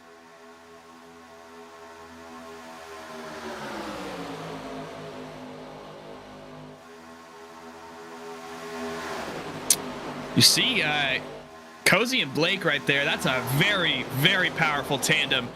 As long as Cozy can stay hooked to the back end of Blake McCandless, which he is doing a masterful job of, did have to go up and let the car breathe just a little bit, but those two are a potent combination. One guy I'm looking at that's working his way up through the field, Davin Cornelius, drive through. He's slowly making his way back up towards the front. We saw what his presence can do for a line. He's got a blinker. Joey Stone. What happened to Joey? He started blinking, and I think a car phased inside of him and turned him around. Well, he started blinking, and all of a sudden, it's like he got too close on his end to Cozy, and he backed off, and he got hit by Gary Owen, and it's NASCAR heat lag spikes that bring out the second caution. What the Joey. heck? Joey, I think you're right. I think it was some sort of lag spike because it looks like the car just plants inside the ground and makes contact with Gary Owen and stacks them all up. I've seen a lot in this league. I've That's never a seen first. That. At least not on this iRacing. sim. Yeah, exactly. Yeah. It was a weekly occurrence on Heat, but... it was a laply occurrence on Heat. Another angle. Yeah, you'll see it. I think we're focused on Gary Owen, so you can kind of see what happens to him as you see that car just all of a sudden plants. Yeah, and then after it plants and you make contact. Rusty. Yeah, Rusty had a huge hit. Moonhead involved in that as well. Just got hooked. Good news for Keenan, though, is he's able to get back on the lead lap. Dale Reynolds and Frisch are still sitting on the pit lane, though, from that last crash. On board with Rusty. Hang on. Just when you think he made it through. Yeah, he doesn't quite have the luck that he had last race when we went on board with him. Here he just gets tagged at the last second by Harry and sends him nose first into the outside wall. Unfortunate for the Rusty Walrus machine, but he should be okay. Might have to use it fast. And it's caution number 2 on the night. Now, we did not have that many cautions here last year. I don't know if it was because it was the Xfinity car or what, but we did stages last year. It was an 80-lap race. We went 20, 20, and 40. Those last 40 laps, we went caution-free. So, I mean, we had an accident here or there in those first two stages, but not nearly like this. It has been rack 'em and smash 'em all night long. Champagne and Burton stay out. Everybody else goes on the pit lane, and it looks like Melillo missed his box. Had to back up. Gabe Wood taking fuel only. Interesting A lot of guys, here. that's the call. DT takes 4 tires, so does Melillo and Cisco. Gary Owen, instead of opting to take the tow, is just limping the car, going 26 miles per hour. What the heck? Oh, my. Don't text and drive, kids. Or in this case, don't write and drive. I think he's drawing, maybe? He stopped in his pit box, so we're good. Oh, okay. Core. Thanks, Justin. A little correction there. That second line, the third one, I believe, says care. From Justin Melillo. So wow. He has that on display now. Down and away.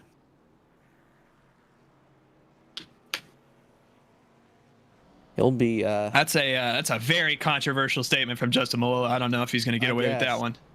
He's a busy man. Just got the new computer in. He'll be a busy man over these next couple of days with continued free agency news out of the eNASCAR Coca-Cola iRacing series, and man, the day never stops for Justin Melillo. Busy guy.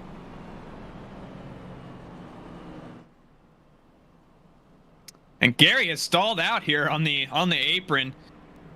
Rubble. Yeah, he was trying to limp the car around instead of taking the tow, and he's gonna get help from Cisco, it looks like. It's just an empty cup. Yeah, I think the King should finish his last race. He gets pushed there. He might finish last in this race, but that's about it.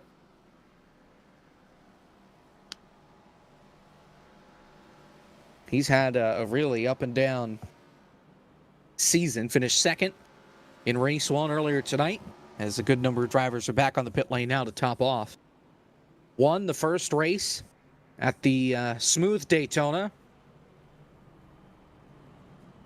Finishes this year Daytona, bumpy Daytona, 20th and 5th. Homestead, 2 top 10s, a 6th and an 8th. At the new Daytona, 1st and 8th. Last week at Martinsville, 11th and 10th, and then 2nd earlier tonight from Talladega. 1 to green. Yeah, just big waves of performance from going. If he can middle that line out just a little bit and get a little more consistent results, then I think he could actually have himself a chance here. But other news coming to the. Thought we were coming to the choose cone. Yeah, we are. Yeah, Champagne threw me off there. Pick the high side. Bag pretty much behind him. Yeah, Champagne, Ryan Burton in the Big Fan Esports Dodge on the inside. Landon Huffman, Michael Cozy Jr., Cisco Scaramuza, your top 5. Lots of heavy hitters up in that top 5. So an update here on cars on the lead lap or not on the lead lap. 25 cars are on the lead lap right now. Goen, Travis are 1 lap down each. Rusty is 2 down. Frisch is 5 down.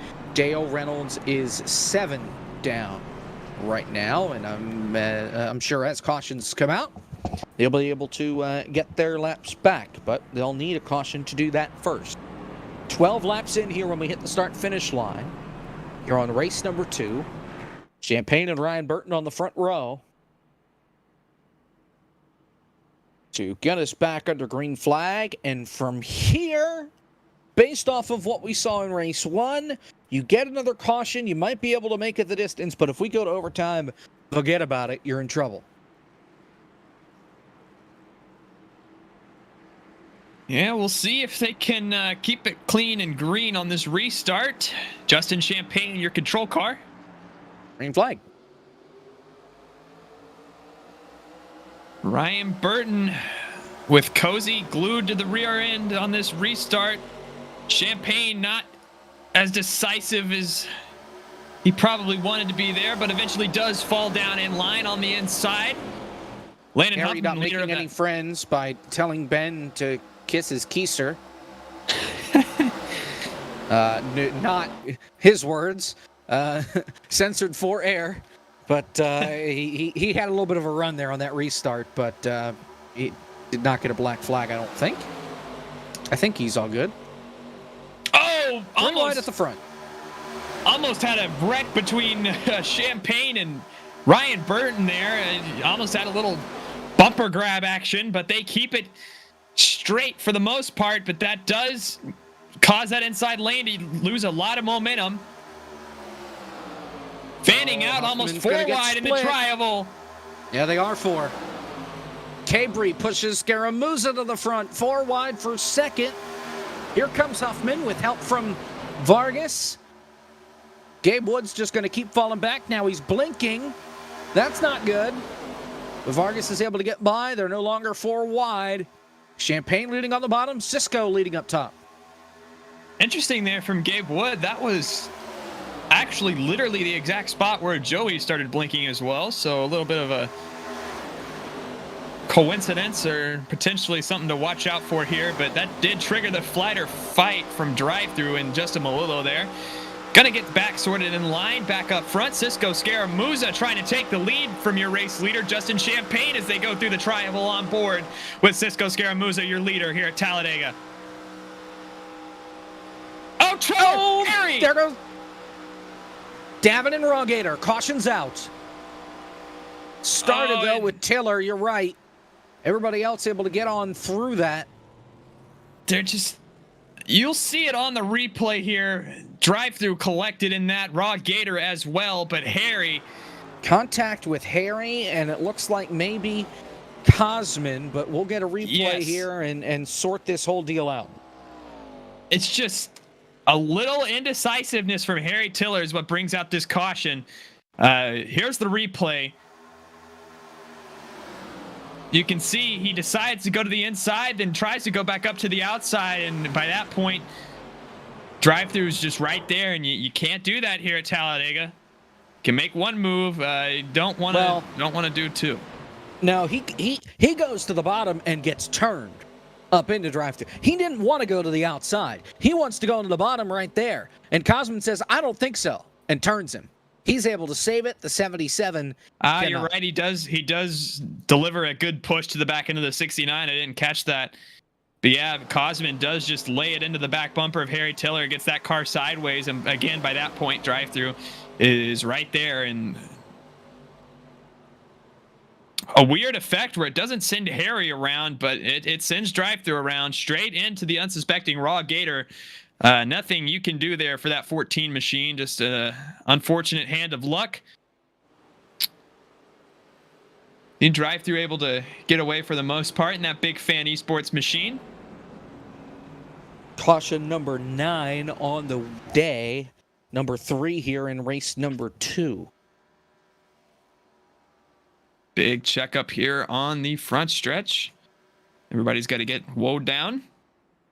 If everybody pits here, they're believe they will. Car. Landon Huffman, Huffman, most maybe. Guys will.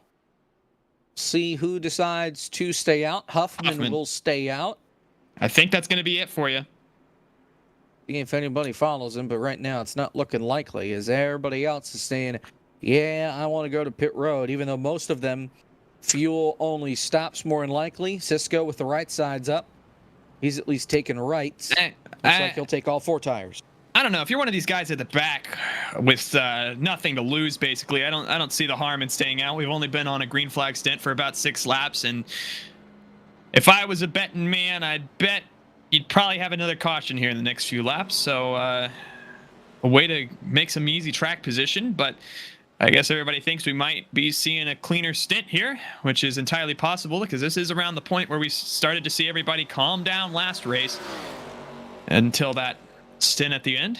But Landon Huffman will inherit the lead, and I think Ryan Vargas, Chase Cabri, Justin Champagne, and Michael Cozy Jr. will be your top 5. Once again, a bunch of heavy hitters here.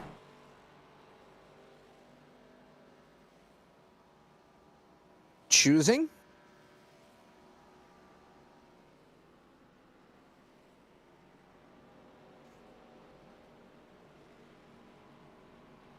Looks like everybody is good as far as the choose cone. Just a reminder, 31 days to the FTF bar visual. No, I have it backward again. Oh, my Lord. Why is it that we have to be so difficult? No, it's like the Cup Series a few years ago when it was the Monster Energy NASCAR Cup Series. So it's the bar visuals and nobody FTF called Cup it Series. that. They called it the Monster Energy Cup Series. Nobody called it that. That sounds awful. If you go back and listen to the Rick Allen call. Well, that's Rick Allen. That's your first mistake.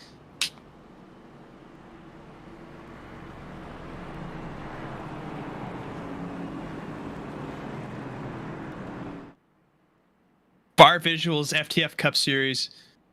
Bar Visuals FTF 500. Sign up or don't. It's your choice. Huffman Incredible. will bring us down to the restart. Closing in on halfway here from Talladega. Huffman leads, Vargas to the outside, then it's Cabri, Champagne, Cozy, your top 5.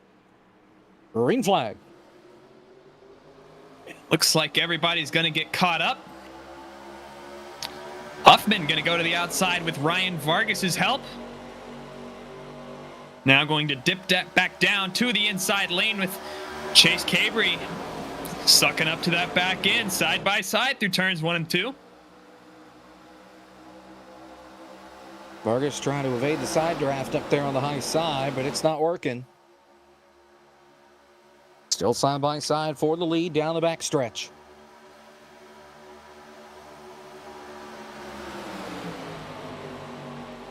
Fanning out here, and Justin Champagne absolutely glued to the back end of the number 26 of Ryan Vargas. And now that third line in full force. Jordan Worth, David Shieldhouse, last race's winner, Briar LaPrade, Moonhead, Travis Brown, Blake McCandless, Arrow. All these guys getting in formation here, and Jordan Worth going to be clear by about 2 car lengths of the inside and middle lane. David Shieldhouse going to go back down with him, but he looks like he's going to try to take the lead for himself. Leaves Jordan Worth out to dry on that inside line, and now all of a sudden David Shieldhouse in control, but maybe not for long as Ryan Vargas dips to the outside. Down the back stretch, Vargas with the help from Briar LaPrade. Champagne on the bottom.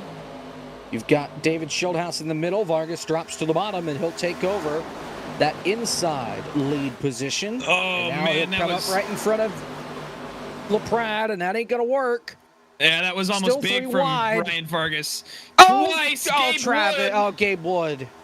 Oh, my God. That was close, but they keep they it make going. it through. Ryan Vargas again in turn 3.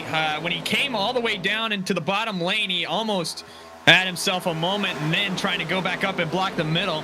Great job, great driving by him to keep it straight. But I don't know if this bottom line can hold what they have right now for very much longer. Drive through. Coming with a run.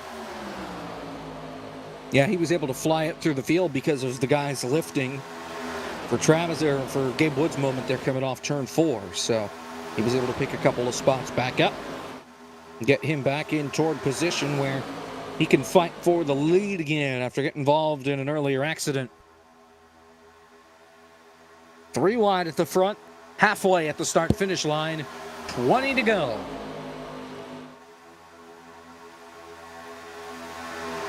Three wide, 4, almost 5 rows deep here at Talladega. Briar LaPrade, your leader on the outside lane. And again, seeing what we saw last race where there's a string of cars that are trying to save fuel, and Jordan Worth dips all the way to the inside. Looks like he doesn't want any more of this pack. And after their leader dips on him, that inside lane lost a lot of momentum, and now it's Ryan Vargas versus Briar LaPrade. David Shieldhouse has... He was clear Justin Champagne there, but not for very long. And here comes that inside lane once more. Justin Champagne, Landon Huffman with a huge surge of momentum, and they are going to lead that lap. Justin Champagne. 19 to go. Trying to pick up his 4th win on the season here.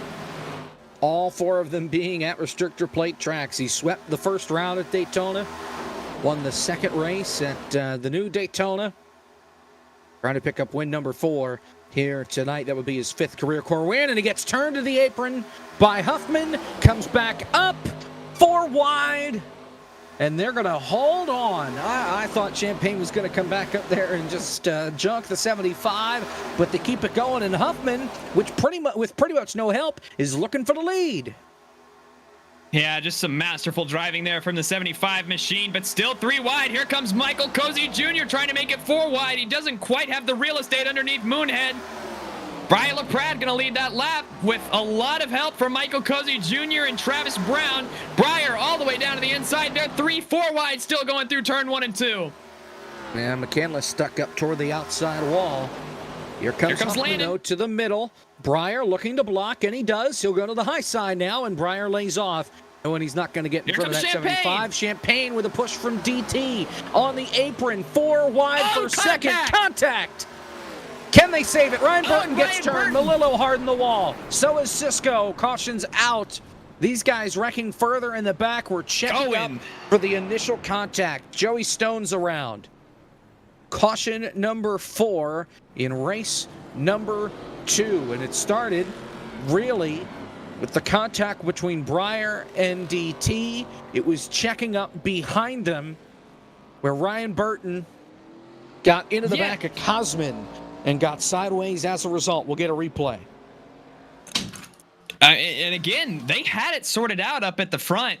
I mean, it was a big, clinch moment, but they had it sorted out up here. It was just, again, that reaction, that stack up throughout the pack that caused that incident. Cosman got heavy on the brakes because rightfully so, he thought they were wrecking, and Ryan Burton just gets into the back of him, doesn't react quickly enough. And that sends the 91 around straight into Justin Melillo, Cisco Scaramuza as well. So Team Rick on Team Rick violence there. Chase Cavery gets a piece of it going, piles in at the last second, as you see right there.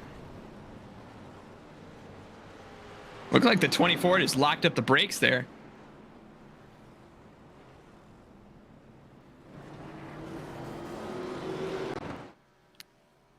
Either way, it's our 4th caution of the night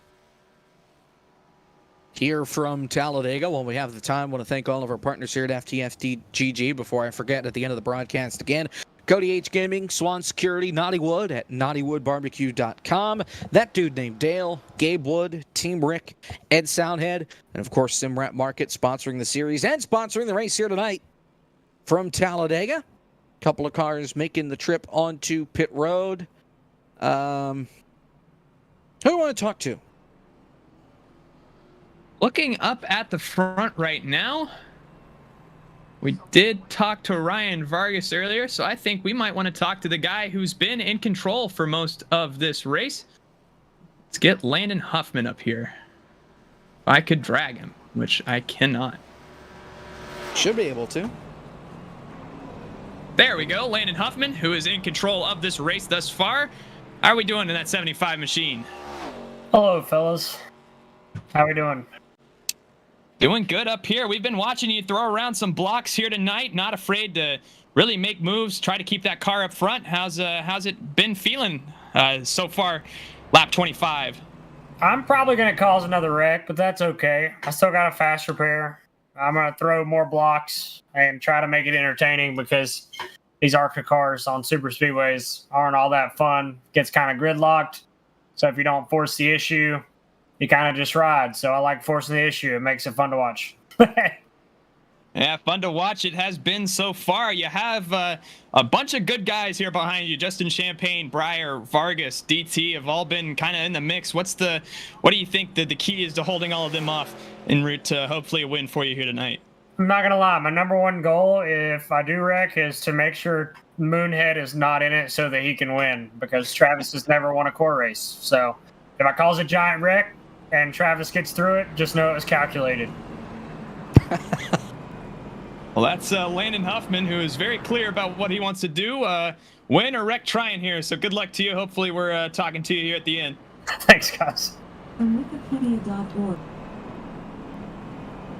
I beg your pardon? All right, thanks, Caleb.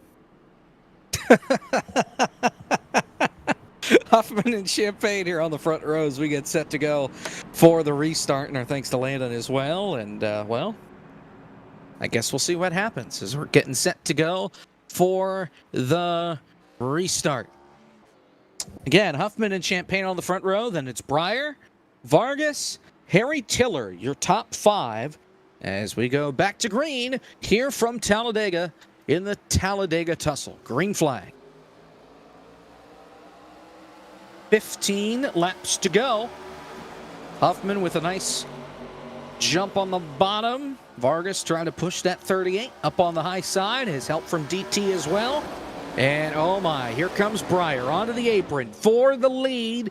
No help down there. Now McCandless is going to go with him. No, he'll go even lower. They're 4 wide, 2 of them on the apron. He doesn't have the room, and he just comes back up onto the racetrack. That was an attempt that did not work. And speaking of, here comes Vargas to the bottom for the lead. Travis as well had a big move there on the apron, but they get it sorted out. Now Vargas, Landon. Now drive-through going to ditch Champagne and go to the inside with Cosman as well, and we're starting to see where these lines are forming. Breyer LaPrade, Blake McCandless once again with a run with help of the draft, and Ryan Vargas looks like with Landon Huffman's help will lead this lap. And he will. But here comes Champagne back up on the outside. Don't look now, that third line starting to roll. Here comes the 37 of Jordan Worth with help from the 1 of Brian LaPrade. McCandless looking up the middle. Travis going to join him up on the high side, 3 wide. But it's all Vargas and Champagne at the front of the field right now. But here comes that 37 with a run on the high side.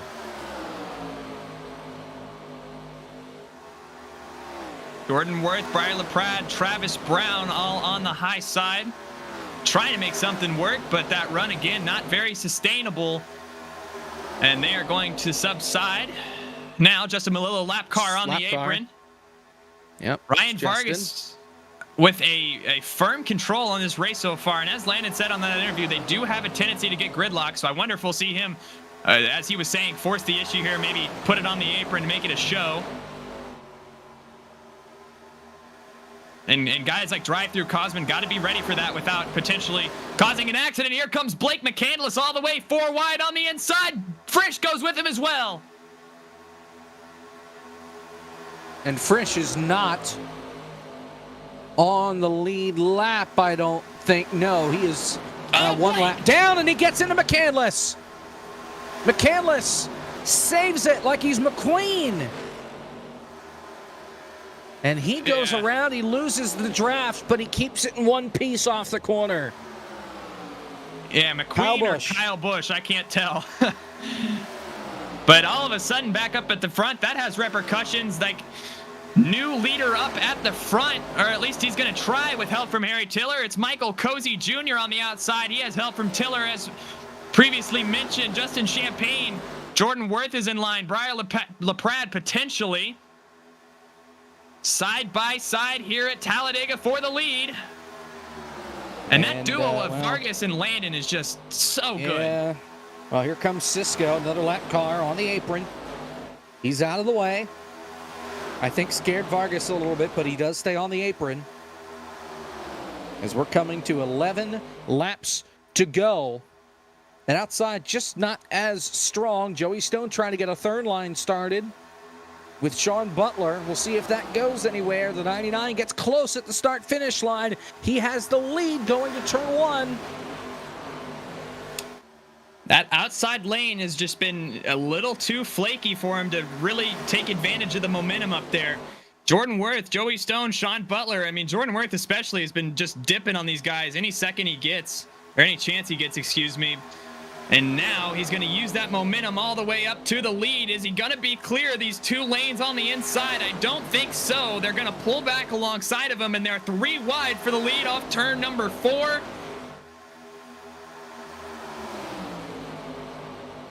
Ten to go.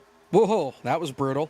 10 to go here from Talladega. Travis looking to go 4 wide. He thinks better of it. He stays right behind Sean. Cozy leads the lap.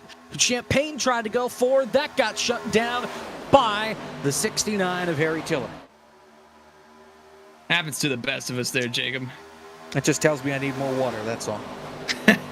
Yeah, I've gone through about 3 of them, and rightfully so, because it's been hectic here at Talladega, to say the least. And all of a sudden, this outside line has a ton of help, as you see the sun coming back out once again. The cloud cover making those speeds go up just a little bit. Now it's going to be hotter on the racetrack, so you see him dip just a little more. Might be a little harder to get a good run.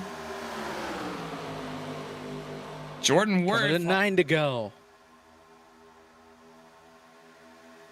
Worth, as you mentioned, up on the high side. Help from Joey. At the line, he leads the lap. It's a tie between him and Vargas. Yeah, and I know Jordan Worth really wants to get into victory lane. Joey Stone as well, after that late race incident, excuse me, back in race number 1. Sean Butler as well. Sean and Joey actually exchanged some words after race number 1, and as fate would have it, here we are, under 10 to go, and these two are glued to each other. Oh, man, Breyer, huge run. Champagne bobbled a little bit, and I thought that meant that he was going to get turned, but Breyer was able to slow up in time. 8 laps to go here at Talladega. Here's Joey to the outside, looking for wide. Breyer goes basically through the middle between the two, pushing the 37, but Sean's got a better run for Joey. 4 wide for the lead, and Sean gets the wall. We're good. That's going to cost Joey, though, trying to side draft. Here comes Frisch. Remember, he's a lap down. He's trying to help. He goes to that 3rd line. Jordan Worth clear for the lead. He drops down in front of Cozy. No. Breyer still with him. And this is Jordan not Worth, sustainable. No. Here comes Vargas back to the lead. We're back to normal. They're 3 wide all the way through. Yeah, I mean, the way they were racing there for a second, 4 wide, 3-4 rows deep. I mean, that just was not going to work for 8 more laps. So wise move to get out of it. Live to fight on. With 8 laps to go, though, it's crunch time here at Talladega. And if you want the win, you got to start moving up now. And you see that with Travis and Breyer LaPrade on the outside. Justin Champagne's there. Joey Stone and Sean Butler are back together, albeit now in the middle lane. Case Collenbach's poking his head up there. David Shieldhouse, we saw him sit in the back all race 1 and then come through and win the race. And now all of a sudden he's back in the mix here. Frozen Toes in it. Gabe Wood as well, all in this lead pack. Breyer LaPrade, big move. Kevin McAdams with the elite commentary. If Joey is Sloppy Joe, Sean is Manwich Butler. Incredible. Thanks, Kevin.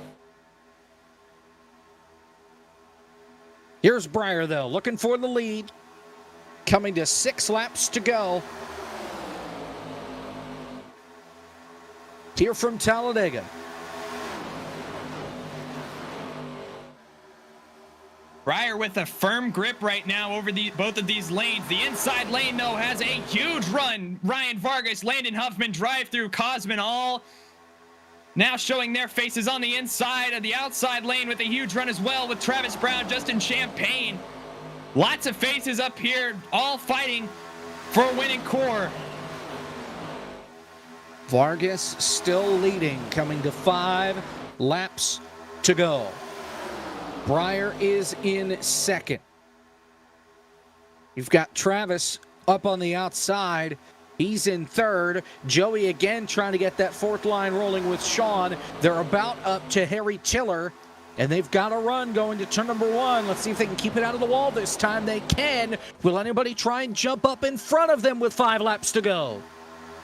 And that is just super commendable from Joey and Sean there. I mean, that is not an easy thing to do. And now they are really reaping the benefits of it. Is now David Shieldhouse looking to go up with them. Joey Stone now has the lead here. 5 laps to go at Talladega. Oh, no! He's going to wreck the field. Everybody. Sean takes the lead, and half the field, maybe more, is involved. A huge hit. Upside down is Keenan. Oh, my gosh. Big crash, and the caution's back out. That is not a big crash. That is a huge crash. Huge that might crash. have been the entire field. Keenan went over Travis. And that all Joey started, just wasn't clear. Quite the opposite of clear, actually. Again, I mean, going into turn 3, and he makes a very decisive move. He's just not clear to the inside. I don't know if his spotter called him clear there or what. Well, and that's just it. He has an actual person spotter. It's not the iRacing spotter. He has somebody up on the spotter stand telling him he is clear.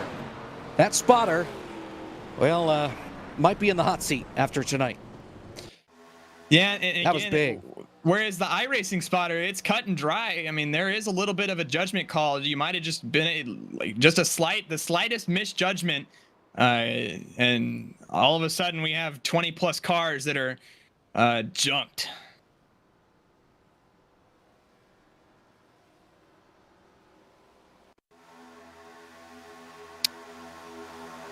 That's Talladega for you. You see on the replay here, once again, just not clear on board with Keenan, the 03 machine, and it is just a junkyard. Wow. He almost has it clear, and then whatever that problem area is in the infield grass, iRacing needs to sort out. Well, and here's the thing. It broke the left front suspension on his car. He made it through the wreck, but he has a meatball flag because he got the grass and it just broke the car. I mean, I don't know what grass update broke everything, but they need to work on that, I think. Yeah, especially we saw that at Daytona with Raw Gator as well. Just really unfortunate. On board with P. Frisch right here, and this is in the middle of it all. You see, this almost reminds me of if you remember that Jimmy Johnson and the Dale Jr. onboards from Talladega in 2012. Really reminiscent of that, where you see that car just spin all the way down to the bottom and take everyone out up on the high side. That's what happens when you're 4 wide throughout the pack. 2012 Stewart for short. Well, Kevin, the finish in race 1 was close to that. I think this was a more accurate representation of the 2012 crash right there. And, well, the good news is Michael P. Frisch is back on the lead lap. So is Justin Malillo. So some guys getting back on the lead lap here. Gator is going to get back on the lead lap as well eventually. He's on pit road right now, but he will get back on the lead lap. Cisco is back on the lead lap. Drivers left a lap down. LaPrade, Stone, Fly Guy, Frozen, Arrow. Dale Reynolds is still 2 down. He's trying to get back onto the lead lap here. I believe he's going to get at least 1 more lap back. He might get all of them back here.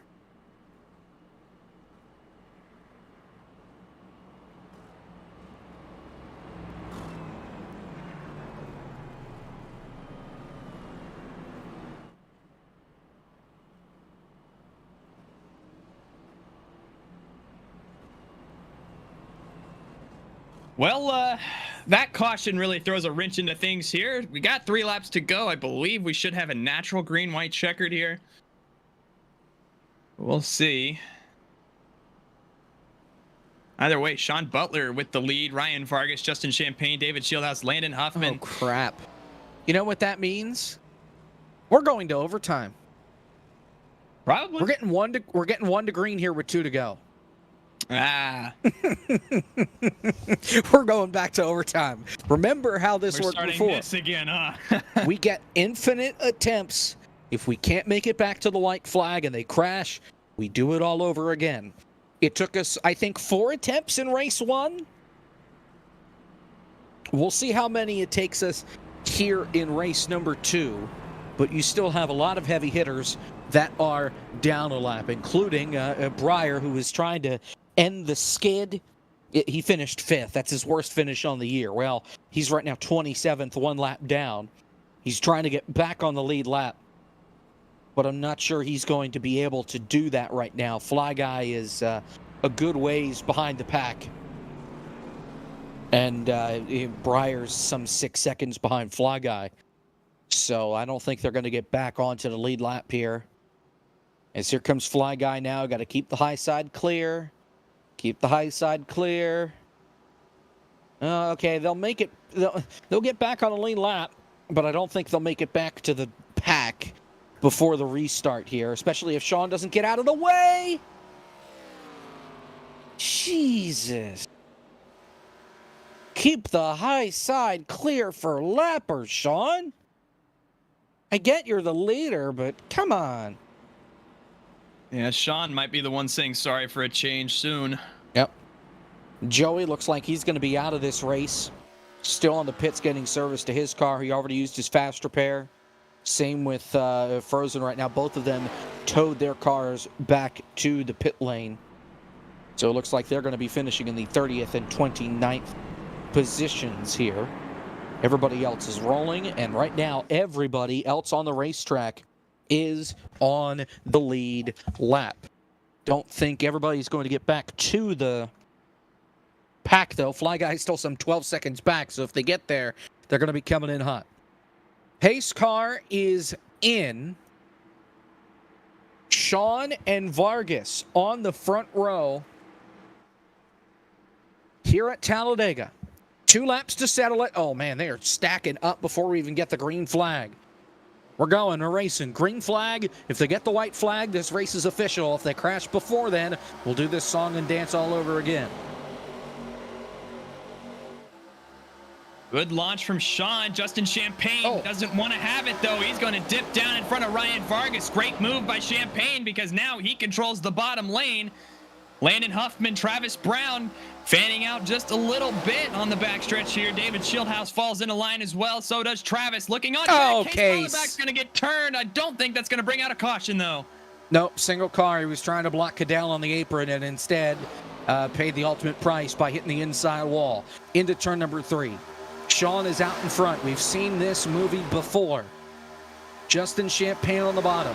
Huffman in the middle. Here's Travis to the outside with help from Harry Tiller. Remember, the plan was they wanted Travis to get his first win in core. He's to the outside, and he's 2.66 miles away from making it happen. Last lap at Talladega at the line. It's Champagne by a nose. Who gets it on the last lap? Through turns 1 and 2 for the final time. It's Travis Brown on the outside, but that high line is fading. Down on the inside, it's Justin Champagne. Sean Butler with help from Landon Huffman and going. That middle lane is where all the energy is as they go down the backstretch. Sean Butler has control of this race here at Talladega. Landon Huffman, where will he go? He goes to the inside in front of Justin Champagne, and now through turns 3 and 4 for the final time. They are stacking up in the middle line. Travis doesn't have any help. There's contact. The crash. Travis is in it. Another big crash. Now it's Cosman that's crowd surfing. Multiple cars upside down. Huffman's leading them around. It's 3 cars to the line. Can Champagne do anything? They're side drafting for second, and Huffman's going to steal one at Talladega. And everybody dies in turn 3 and 4. And I don't think Landon Huffman's ever been happier. That 75 crew going to live it up. I don't think he is happy. He wanted Travis to win. Travis got wrecked. Nah, he another said winner big Rick crash. Tryon, and he's going home in victory lane. Cabry wound up upside down. Cosman was crowd surfing over cars. There you see Huffman now getting crashed by McCandless, his teammate. And, well, how about Wes Graham coming home P4? That's his career high finish in core. Shieldhouse backs up his win with 5th.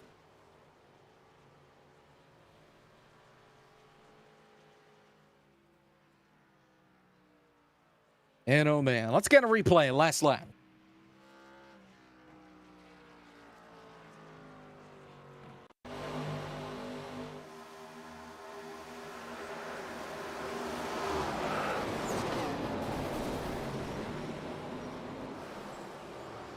junk.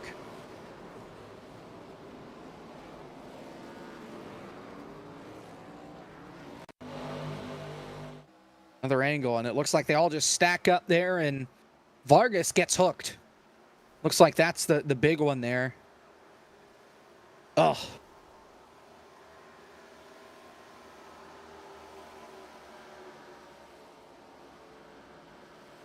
Not sure exactly who got into Vargas, but yeah, somebody might have been Schildhouse here. If we get another angle, or not. That's on board with Cozy. He takes a face full of Ryan Burton and of Jordan Worth. And then is just trying to carry through the fire and the flames here. Goes up to the wall and misses the rest of it.